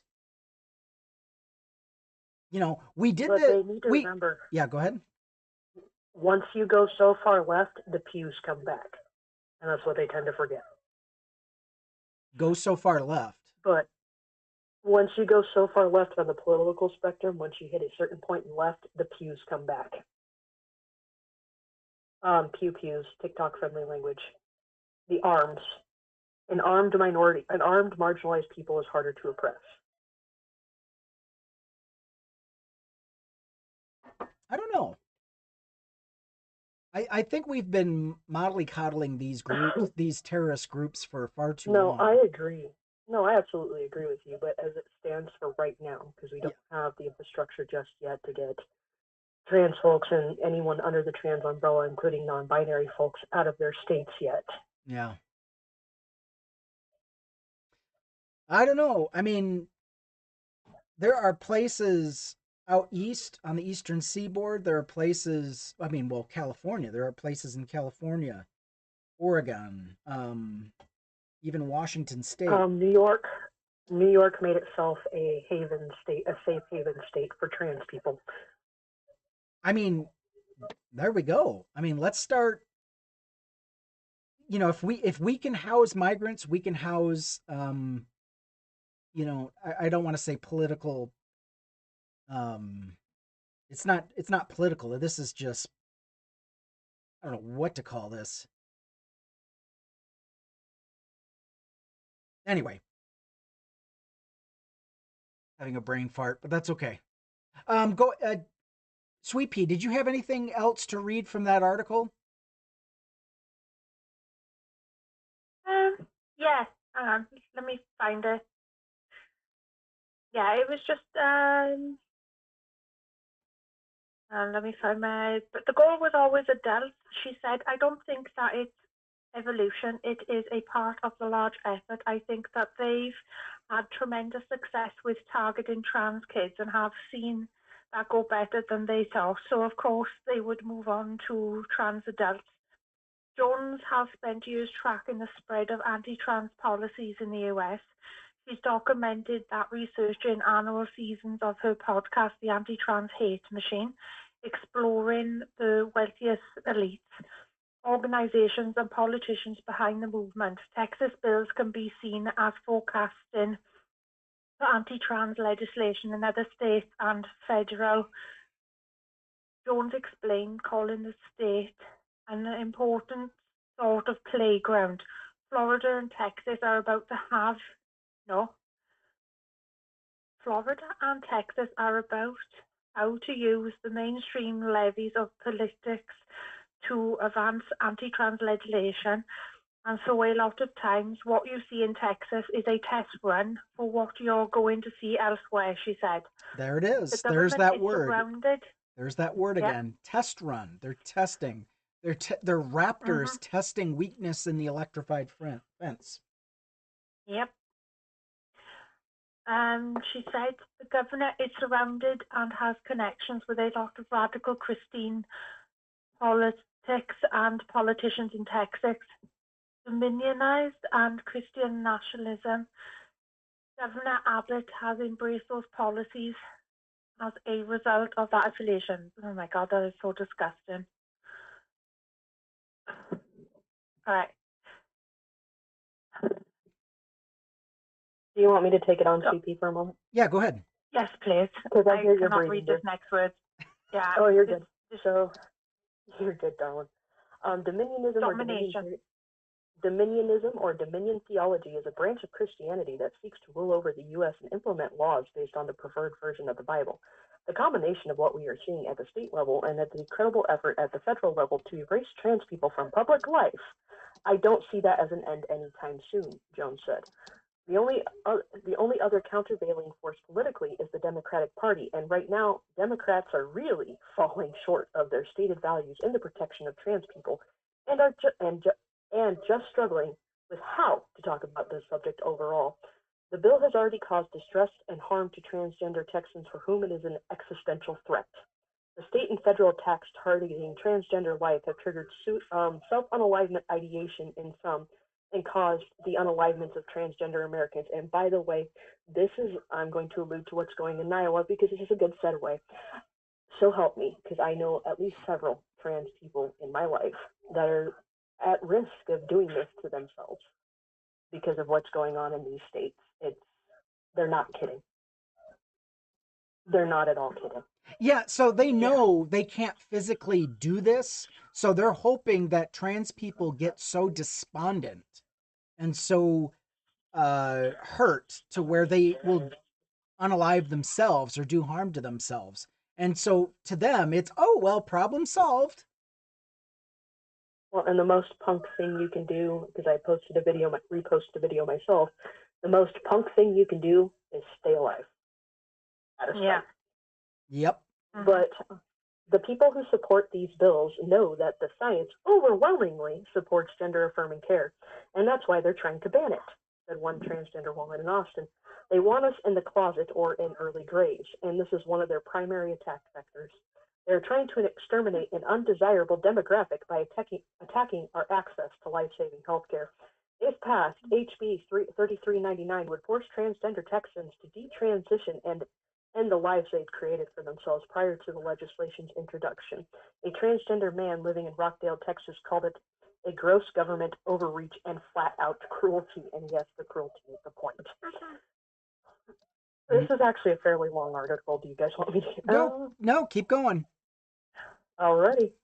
Brittany, another Austin resident and seventh-generation Texan, is one of many who plan to leave the state. She said she's expected a bill like HB 3399 for a long time. I think a lot about the old Davy Crockett quote, you may all go to hell, but I will go to Texas. There was this feeling of Texans being about personal freedoms, safety, and the wide open range and being able to live your life, she said. This was the first time that I'm really looking at the state I grew up in as a place of hostile towards me. As some place that is not for freedom for every person, that is not for the acceptance and authenticity of any person to live how they want. Although she will leave Texas, she wants to return someday. I still have hope for Texas. I very much believe Texas has the capability to be the state that I envisioned growing up, the land of opportunity and freedom for all Americans, but it is quickly not becoming one right now, she said. Though I leave, I wish some day to return when y'all means all again. Yeah. It's so heartbreaking. What a Nobody concept. should be going through this. What they're doing is so unconstitutional. It is so cruel. It is so disgusting. Mm-hmm. I truly have no words for how heartbreaking people going through this. And there's also, by the way, the first person to use the gender marker X in the United States, Elisa Ray Shoup. I want y'all to remember her name, who was a veteran, committed self-unalivement, wrapped in a transgender flag in a VA parking garage, and y'all need to listen to her self-unalivement note. It is fucking powerful. What year did this happen? This year. Okay. Jesus. And it's spelled, her name is spelled Elisarae. Sorry, there. I do apologize. Raeshupe. Their self-unalivement note is very, very powerful. Read it out to us. We've got time. All right, give me just a moment, because there are only a couple of things that covered it. So I need to find the actual letter, and that's what I was having trouble with earlier. Yeah. And I can't, I have never been in this situation to where I was actively being hunted by these rabid, disgusting pieces of shit. And you know full well, if we could get a hold of their Pornhub search, you know damn well they're enjoying transgender porn on the internet. So I found it. Go ahead. By the way. Oh, wait. So Just one second. So these rabid fascists, they're okay in the secret of their basements, in the secret of their so-called studies. They're okay with enjoying trans porn. But when it comes to trans rights and people, as soon as they get in front of a camera and a mic, they're all gun-ho, aren't they?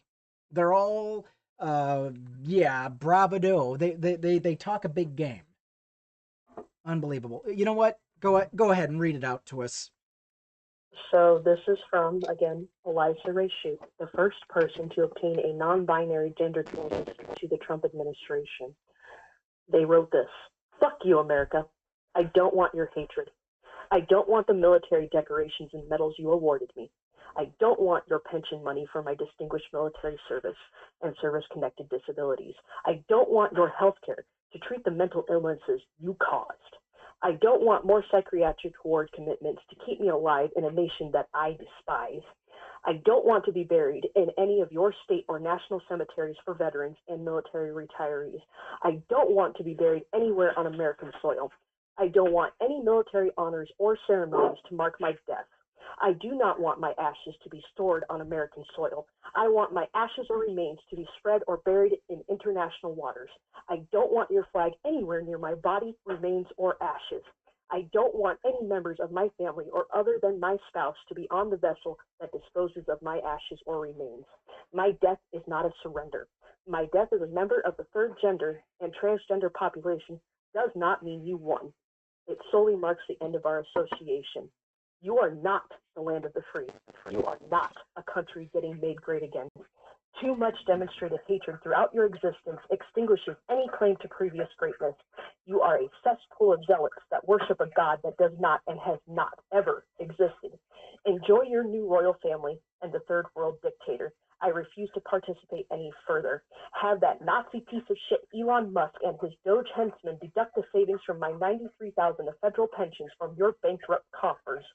The white man decimated and massacred the indigenous populations of the third gender on the lands now called America. It was only fitting that a white person restored it. You cannot erase non-binary and transgender people because you give birth to more of us each day." Awesome. Unfortunately, this was their unalivement note. This was their self-unalivement note. Yeah. But yes, it is powerful. I mean, I don't want to critique, and you said it before, the most punk thing you can do, the hardest thing you can do as a transgender person is to stay alive in these times. I cannot speak in terms of full understanding because I've gone through it or experienced this. So I can't offer any words of, not condemnation. I can't really criticize their decision. All I can say is for those who may, I don't know, this show could be falling on deaf ears, but if you somehow get a recording of this on YouTube, I hope you realize that there are people who appreciate you and are trying to understand, and that do not want you to unalive. They do not want you to off yourself because we've got a couple of fascist fucksticks running our government right now. Just remember, they tried erasing you in the 30s. How well did that go? They've been trying to erase you. Here. I'll say we're still here. I'm one of those people that this directly affects because I was silly enough to put it on my paperwork that I am non-binary in some places. Yeah. It's not a good time, but we're still here. Yeah. So remember, they've been trying for decades to erase you, and they haven't done it yet. And I know it may seem like a cliche that the arc of the arc of history bends towards justice. Yeah, I mean, in some respects, I kind of agree with it, but I don't think that the arc of history bends towards justice. I think we, the people, bend it towards justice. I think Bill Hicks said it best. He said, "This is just a ride.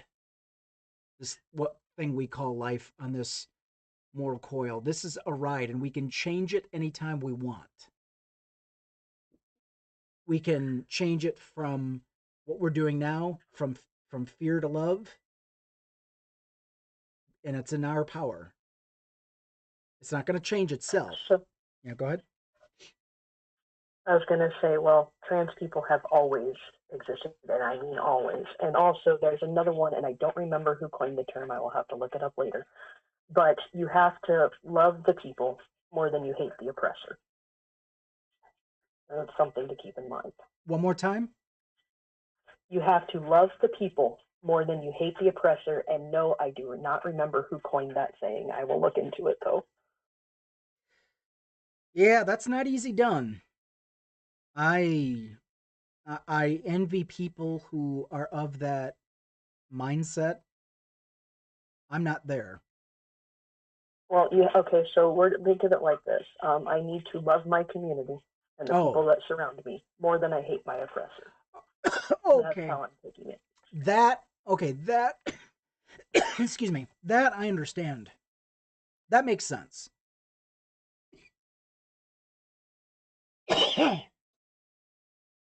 Sorry, I forgot I had a mute button.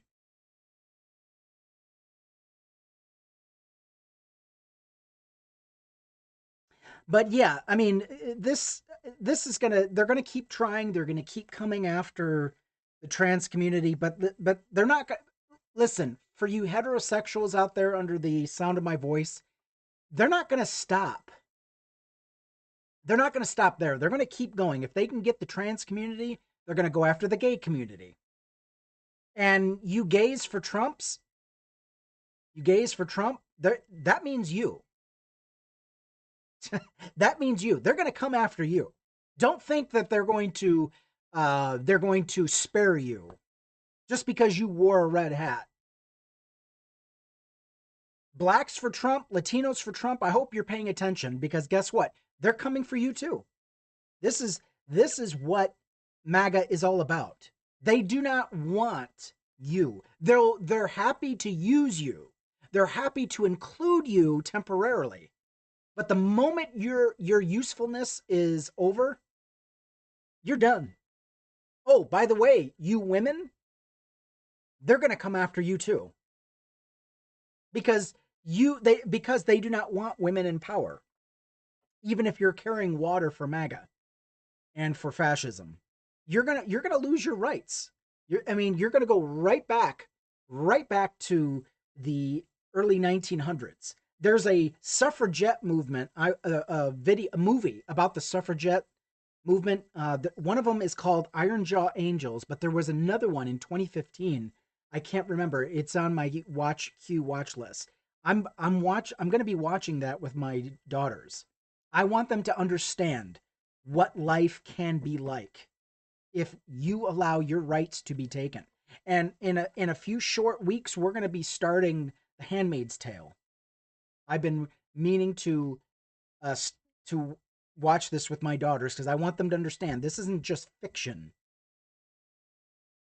Margaret Atwood, when she wrote The Handmaid's Tale, she was asked, where do you get your inspiration for all of the vile things that are done to human beings in your novels? And she said, everything that I used from history.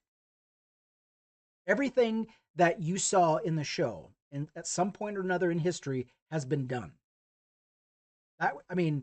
It's fictional in the name, the scenario and the names and the faces, but as far as the methods of control, oh yeah.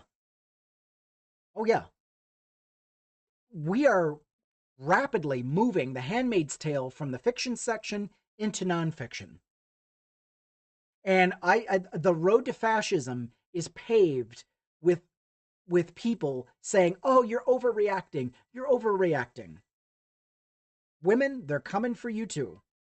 You MAGAs who make those videos. Hey, Chris. Chris on TikTok. Good to see you. Hello, world. For you MAGAs who make these videos saying, oh, I'm just trying to find all the rights I've lost under Trump. You're losing them in real time and you don't even fucking get it because it's not affecting you personally yet. When it affects you, then let's see you make a video. Oh, but they're already making videos. Have you seen some of the videos these MAGA women are making? Oh, I'm a hardcore Republican, but I didn't vote for Elon Musk. I didn't vote for this or vote for that or la da da da da. It's like, yeah, you fucking did. I didn't vote to lose my job. I'm a federal worker. I didn't think he was going to get rid of my job. I didn't know it was going to affect me. What about me? It's like, why do you have to wait? You're as bad as Nancy Reagan. That fucking witch. I'm sorry, fucking bitch. Sorry, I don't want to disparage witches. Because we all know what witches really were. Women that men could not control. That is what witches have been in history. That's what I was just going to say. Don't insult witches. Yeah. And there's a song called Witch, Woman in Total Control of Herself. But anyway, Nancy Reagan was against stem cell research until what? Until her husband got Alzheimer's.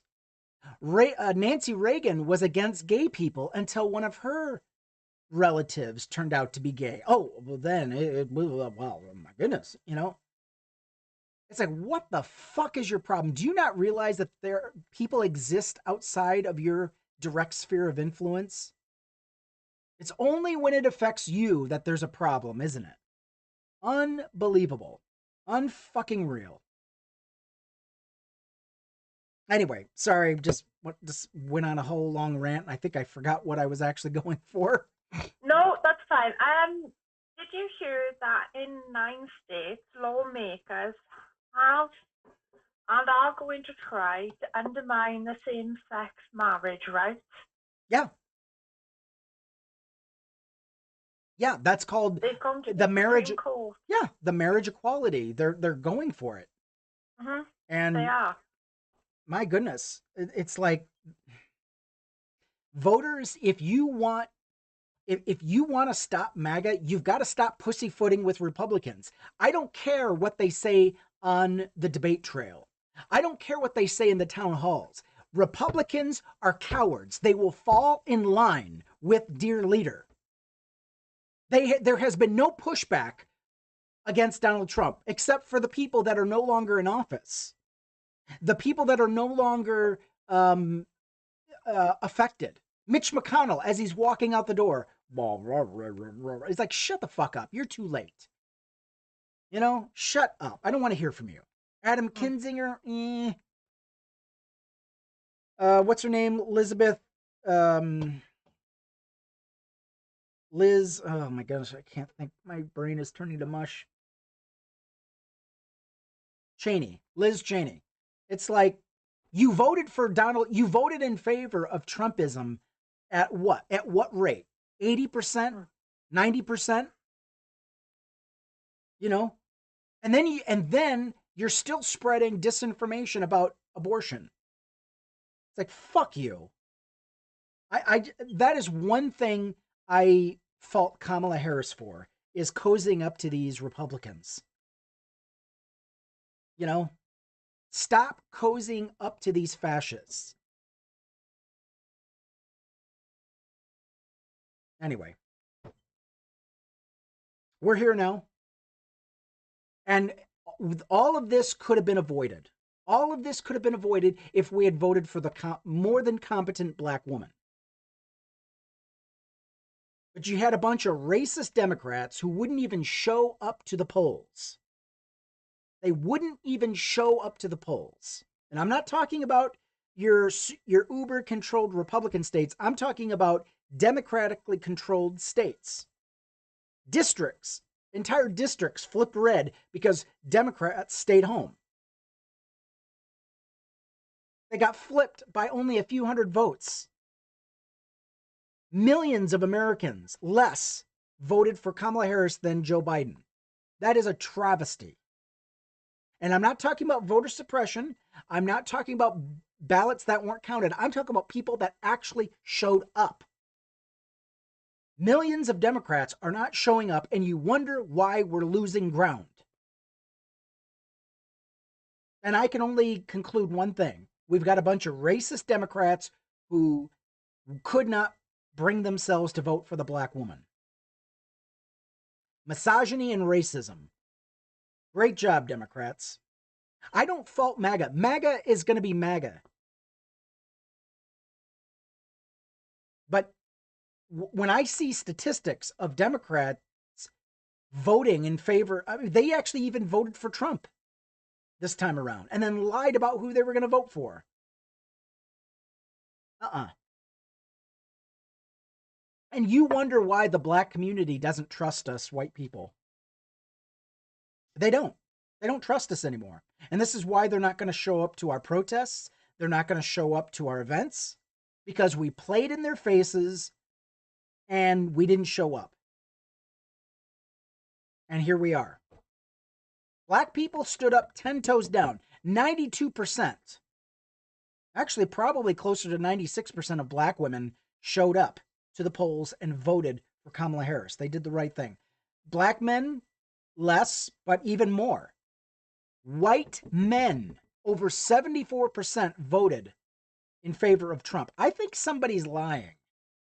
Over 68% of white women voted in favor of Trump. Somebody is lying.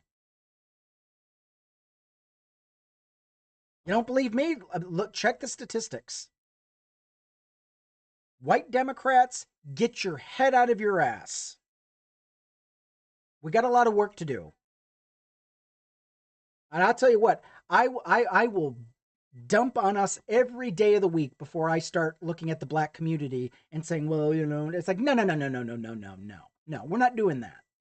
We need to look in our own house before we start looking at other. In fact, you know what? Let's just forget about the other house. We need to clean up our own house. We got decades worth of cleanup to do. So we got a lot of work to do.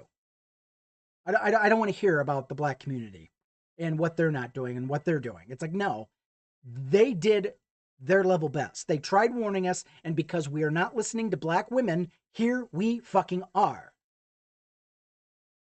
They tried warning us. It wasn't enough, was it? Anyway, moving on. to the spiritual side of the show. Oh, Christ before Jesus. We are actually in chapter 8, the last chapter. And we are so close. And then after we get done with this book, I want to start on another book by Chris Hansen. I've been meaning to talk The Empty Prison Cell. Let's see here. This is by Chrissy Hansen. And I want to get into that book as well. But yeah, also I've been meaning to get this book done. Also, this is from Andrew Seidel, the atheist lawyer. Let's see here. The Founding Myth. I'm literally halfway through the book. So I want to get to this book as well. Founding Myth. I want to finish that, but I've been actually reading this book on my other channel. And then I want to get to the American Crusade by Andrew Seidel. This is one book I've been trying to get to, and I've just been... Whoop. Come on now, focus. There we go. Can you see that? There we go. This is How the Supreme Court is Weaponizing Religious Freedom. If there is any reason to expand the court and to dilute the Republican fascist power, this book is it. Actually, both books, The Founding Myth, Why Christian Nationalism is Un-American. This book, I mean, if this doesn't tell you the game that these religious zealots have been playing, you know, they've been playing a very long game since the 70s, and even before that, but it really kicked off in the 70s and then really ramped up during the Reagan administration. But anyway, we don't have time to go into that. Let us finish this book, Christ Before Jesus. Okay, the results from stylometry. I know I'm saying it wrong. I'm butchering it. What are the main discoveries of the stylometric analysis? Here we go. Running the New Testament alongside other texts from the era revealed a number of things. And below, we walk through the main findings step by step. For those looking for a faster, more digestible read, we have a list of findings following this section. Marcion, Luke, and Acts. Exhibit 1, we see that what is perhaps the most important result in our stylometric analysis, and this is why we are starting with it. Not only is it the most important, but the most well-attested and controversial of the 2nd century church. This single finding, which is backed by textual evidence in the New Testament itself, as well as documents from the early Christians, undermines the mainstream data of almost all New Testament texts. Irenaeus is the first that claims Luke the Evangelist, the supposed author of the Gospel of Luke, also wrote Acts of the Apostles. As we discussed earlier in the book, the reality seems to be that Evangelion, Marcion's Gospel, came from the Gospel of Luke in 144, and the author of Acts went back and added content to Evangelion to make Luke's Gospel. While our textual argument makes a good case for this was the position of Marcion and his followers, our stylometric analysis definitely proves it. In the image, you'll see that most of Luke is at the bottom of its own tree. The passage found there overlap with the chapters taken from Marcion's Evangelion. At the top of the image, you see Acts on a different branch in the middle, but connected with Acts and not with Luke are the following chapters of Luke 1 through 4 and 24. These are the main chapters added and expanded upon in Luke that are not found or significantly shorter in Marcion's Evangelion. It is proof that Marcion's version came first and Luke was a later text. Let's walk through the logic here. If the Gospel of Luke and Acts were written by the same person as tradition claims, then there would likely not be the separation we see here between the two in the first place. Second, and more importantly, the chapters not found in Marcion's Evangelion would not act any different than the rest of Luke. However, if the author of Acts did not write most of Luke, but rather edited it and wrote 1 through 4 and 24, then what we see is exactly what we would expect. Luke 1 through 4 and 24 match the style of Acts, not of the bulk of Luke taken from Evangelion. This means Evangelion was the original publication of the content in most of Luke, which happened in 144, and that both the canonical Luke and Acts had to have been written after this. The 144 date explains why in Marcion's version of Luke 24:9 we see the phrase redemption of Israel. The same is seen on Bar Kokhba coins minted in the late 130s. Interesting connection there. This phrase is not found on coins or slogans around the time of the First Jewish-Roman War from 166 to 73 CE, but we have physical evidence of it being used in the 130s. You can see the coins for yourself online on page 19 of the Handbook of Biblical Numismatics. This discovery also explains to us why Luke and Acts are addressed in Theophilus. They're written to Theophilus of Antioch, who was a bishop starting in 160s. If this is the case, Matthew, which reacts to Evangelion, and John, which reacts to the content in Luke and Matthew, also came after 144. It also means Matthew and Luke did not need to draw from a hypothetical Q source, but from Marcion's Evangelion. While we don't have Matthew shown in the image above, our stylometric analysis showed that it acted similar to other New Testament texts that show up in the 2nd century. This aligns with the various evidence presented elsewhere in the book of Matthew, copied from Evangelion. Interestingly, we also have evidence that Matthew also took from Marcion's antithesis. For example, one of the most attested to lines in Marcion's writings, which is not specifically found in Evangelion, yet it is formatted like an antithetical statement, is Matthew 5:17. The canonical version says, "Do not think that I have come to abolish the law or the prophets. I have not come to abolish them, but to fulfill them."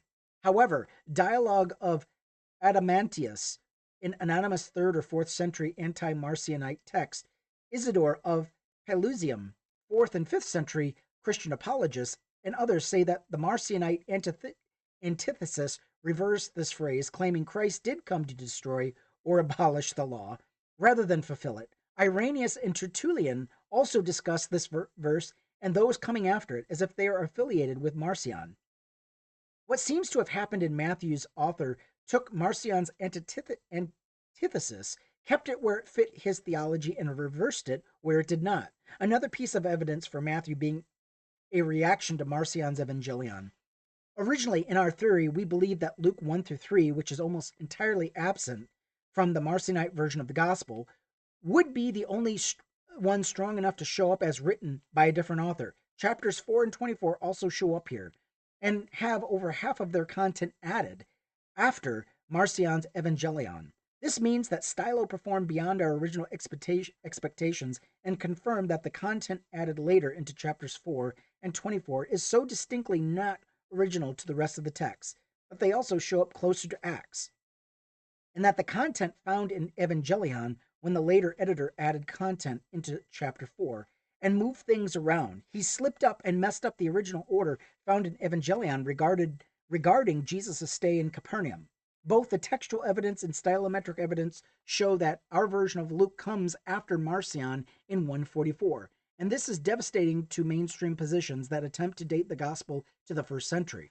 In general, it is a major blow to the idea that the Gospels relied on some form of reliable oral tradition as well, because now instead of one generation or two between the events and the story we're looking at over a century of silence for much of the material. This is by Matthew Britt.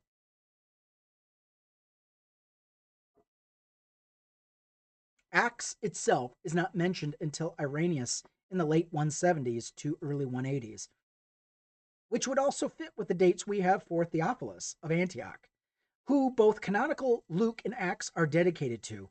Where are other hints that Acts is a larger text? For example, in Acts 16:7, we see that Paul is not allowed to go to Bithynia. The Holy Spirit, in fact, prohibits this. This is the only time this happens to any region. So why is this the case? Bithynia is part of the region in which Marcion's hometown is located. Marcion is the first to introduce Paul in the 140s, and this seems to be an attempt to say that he couldn't have actually had the true teachings of Paul because Paul never even went to where he was from.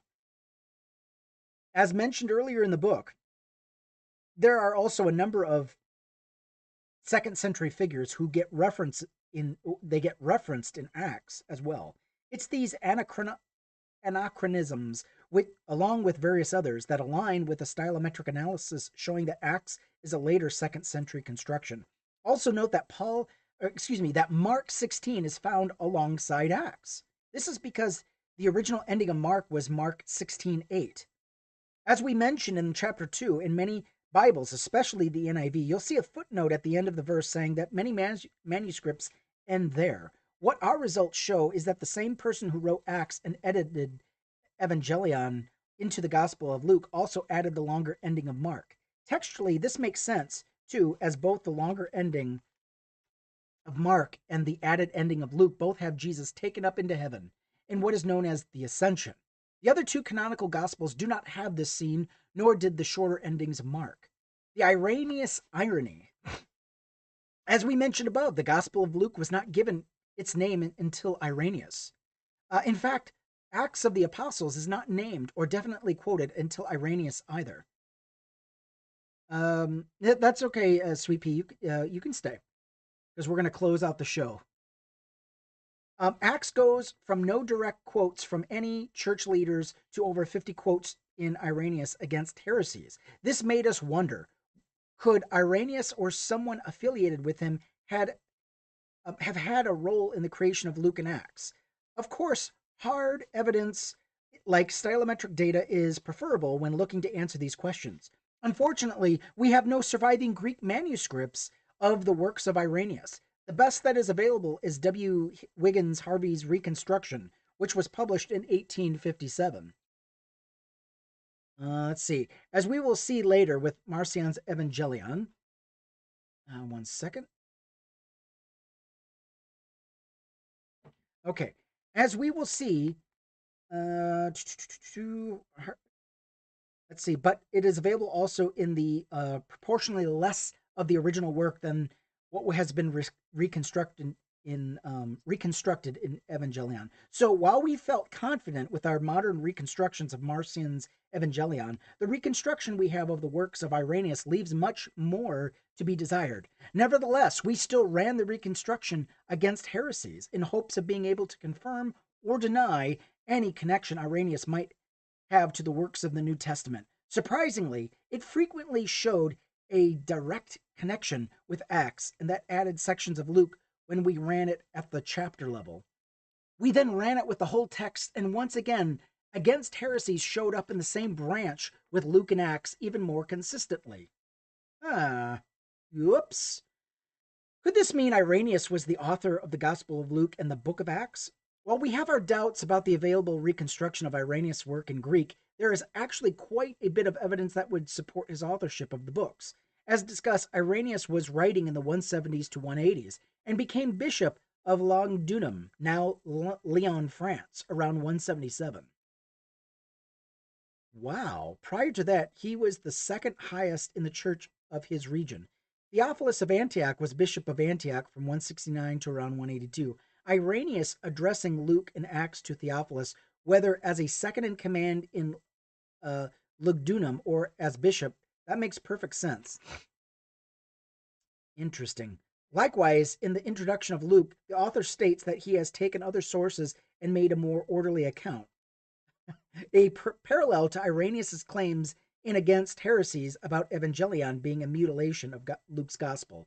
His insistence on the importance of apostolic authority and having leaders who can trace their authority directly back to the apostles also lines up well with the broader goal of Acts of the Apostles. While churches throughout the Roman Empire are founded in Acts, the story explicitly says in Acts 16 that the apostles, and specifically Paul, were not allowed to enter Marcion's home province, thus explicitly undermining any apostolic lineage of that region. Much of Against Heresies attacks Marcion and his church, and we see anti-Marcionite jabs throughout Luke and Acts, from direct lifting and rearranging of Marcion's gospel to the diminishing of Paul. The apostle Marcion claimed authority in Acts from the figure we see in the letters attributed to Paul. The overall goal seems to establish an orthodox claim on all apostolic authority. Irenaeus spends an entire chapter in Against Heresies, Book 3, Chapter 14, building up the character of Luke, and in, resounding chapters, he uses Acts, which he attributes to Luke, to undermine the opposing views on Paul, which as the one that the Marcionites held. Prior to Irenaeus, Luke is never mentioned by any other church leader and is only found in brief references in Philemon, Colossians, and 2 Timothy. The latter two are broadly considered inauthentic late texts, and as we demonstrate below, Philemon is inauthentic as well. In this one work of Irenaeus, Luke goes from someone who only gets mentioned in 3 fake letters of Paul to his most loyal companion, who was divinely inspired to write the 2 longest books of what would become the New Testament. The use of 2 Timothy to bolster Luke and his general presence in it are particularly interesting. Irenaeus is the first to mention or quote 2 Timothy, and the text itself name drops Irenaeus' anti-Marcionite teacher Polycarp, who died in either 155 or 165, as well as his assistant Crescens. The specific mention of Luke comes in 2 Timothy 2:4-11, right around the mention of Polycarp and Crescens, saying, quote, "Only Luke is with me. Get Mark and bring him with you, because he is helpful to me in my ministry." Here, Luke has gone from only being a friend, physician, and fellow worker of Paul to the last remaining follower. This is then used by Irenaeus to make Luke Paul's most important student, and thus validate the canonical gospel of Luke and Acts. He claims that if you accept any of Luke, which is drawn from Evangelion, and thus something Marcionites generally accept, then you must accept Acts as it was written by the same author, and therefore this would include claims such as how Marcion's home region never received the true gospel from Paul. Wow. This brings us to the names of the Gospels themselves. We know no one attributes names to them until Irenaeus, and they're all anonymous works. We suggest earlier in the book that Mark derives from Marcion, Luke derives from the name of his student Lucan, or Lucian, all pronounced in the same with the hard C sound, or Lucian. Okay, I get it. These texts were perhaps so well known to be associated with these figures, or at least the general movements they represented, and Irenaeus might have in turn used the names to create the characters Mark and Luke found in today's New Testament, whitewashing them while still acknowledging the origins. It's interesting that these two are also not attributed to direct disciples, but rather the following generations, in a way making them lesser than the other two, John and Matthew. There seems to be a 2nd century figure named John, as he is referenced multiple times by a number of other 2nd century figures. At the very least, the name stuck with a particular sect and was then placed unto the gospel produced by them. In fact, Irenaeus traces his apostolic authority to this John, so it's important that his forefather has a gospel to his name. Then we're left with Matthew. Of all the disciples to pick, this one is an interesting choice given his minor role. Perhaps it was because he was one of the few that might have been literate given his role as described in Matthew. And Luke and Mark. Levi is a tax collector and not explicitly identified with Matthew, so perhaps the more explicit change to Matthew in the Gospel of Matthew inspired its name. Or perhaps it's another play on words. The Greek for Matthew is Matthios. The Greek for disciple or student is Mathetes. Given it's one of the 2 Gospels attributed to direct disciples of Jesus, this might have played into Irenaeus' decision to give it the name. The timing, textual evidence, and motive, even the hard evidence of stylometrical data, seems to indicate that Irenaeus is the author of Luke and Acts. This also makes sense with the cohesion of what we consider Orthodox Christianity around this time and shortly after. While we still have the Christians in the 170s, such as Tatian, using a harmony gospel instead of the fourfold collection of gospels, Melito of Sardis claiming Christianity had its origins in the in the reign of Caesar Augustus. This would be 27 BCE and 14 CE, and even Irenaeus himself, with claims such as Jesus being around age 50 when he died. We begin to see a select number of texts regarding as canonical or near canonical from this point onwards. Irenaeus had the goal of refuting those he considered heretics, and in the process played a large part in defining what orthodoxy would be. If Irenaeus is behind the creation of Luke and Acts, this would likely mean that he is also behind the compilation of what would later become the New Testament canon we find in the Bible today. However, some scholars, such as David Trobisch, believe this was done by Polycarp, Irenaeus' teacher. If this is the case, it's possible that Polycarp wrote the bulk of the additional material in Luke Acts, and he or Irenaeus wrote the introductory lines to Theophilus. With Polycarp as the possible author, this would move the authorship of most of canonical Luke and Acts only a decade or two earlier, into the 150s at the earliest. If there were any genuine direct quotes from canonical Luke not found in Marcion's Gospel prior to the time of Irenaeus, this would likely explain how it might be the case. Okay. While we have already established Luke and Acts after the date of 144, along with Matthew, canonical Mark, and John, this seems to push our canonical version of Luke and Acts as late as 170s. All our gospel and material regarding the early church is thus a product of late 2nd century edits and authors, making any potential information about the supposed 1st century Christian figures show up a century or more later than the alleged stories. That leaves us with documents that claim to be products of these very figures. The letter of Paul, Peter, and other disciples found in the New Testament, as much as these are our next stop in our stylometric investigation. Okay, we're still rolling. Amazing. While the above image is not a chronological... Okay, so this is Paul's prison letters. I don't know if you can see that. I'll try to focus it in. Let's see. Yeah, kind of. Sorry. The light is kind of washing them out. Yeah, that's the stylometric analysis graph that he shows.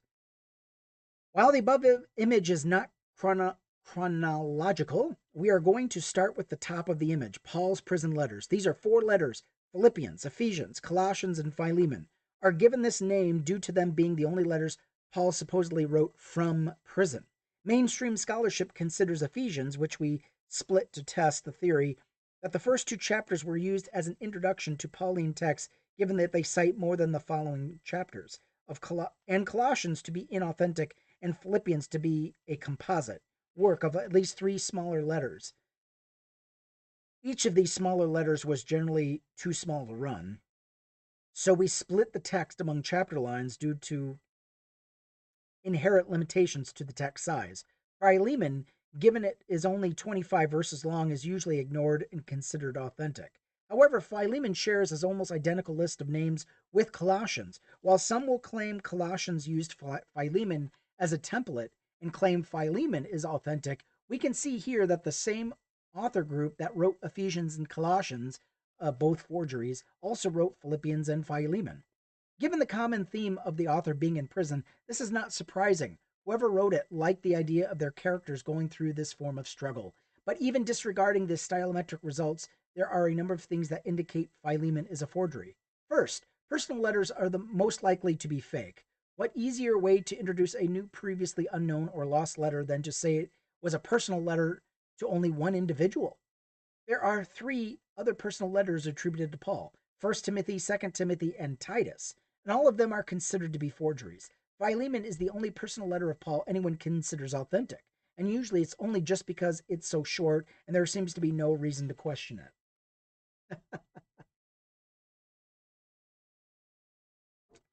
Second, the list of names found in both Philemon and Colossians is very similar.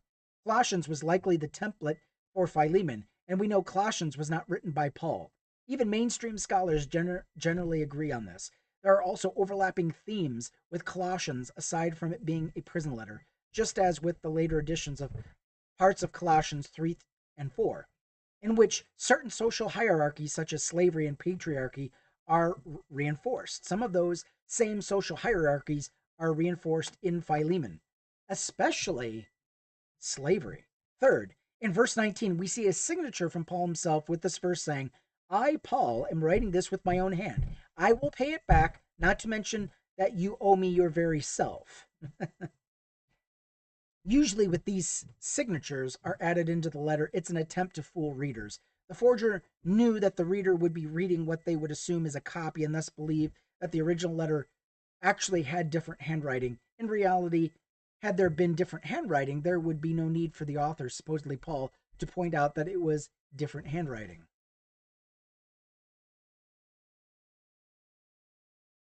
The goal is to give the illusion of an original with different handwriting because all of your readers are reading copies. There would have been only one original, and given that these letters are explicitly meant to be encyclicals, documents shared around various churches, almost all readers would be getting copies anyway, all without the actual signature, but a later scribe added the supposed authentic reference to one.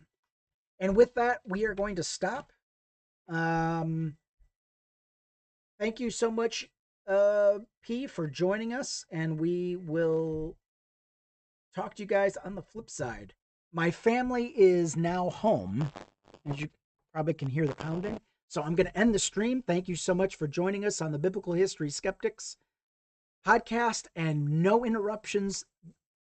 Wow. Yeah, I mean, I'm just glad that I'm just glad there were no interruptions. Last week, my entire computer just froze and it ended the streams.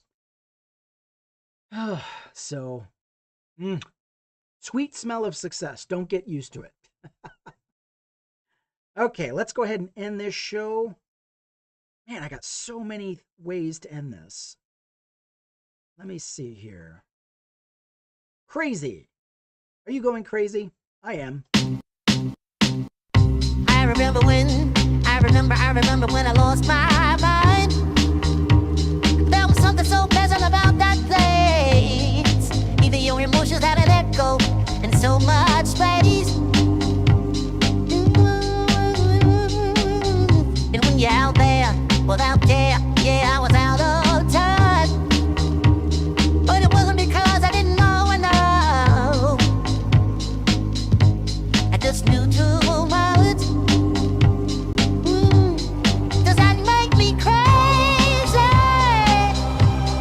Does that make me crazy? Does that make me crazy? Possibly.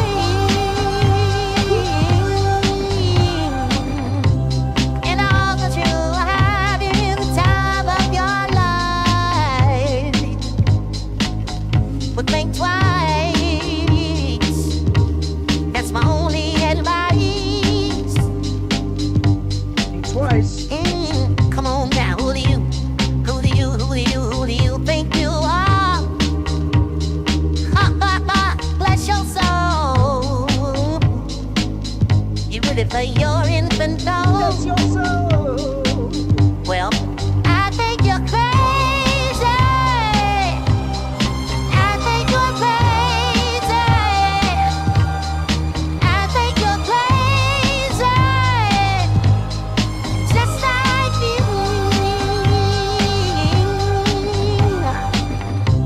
My ill and the heart told me that I only. And all I remember is thinking I wanna be like them. Ever since I was little, it let me lie.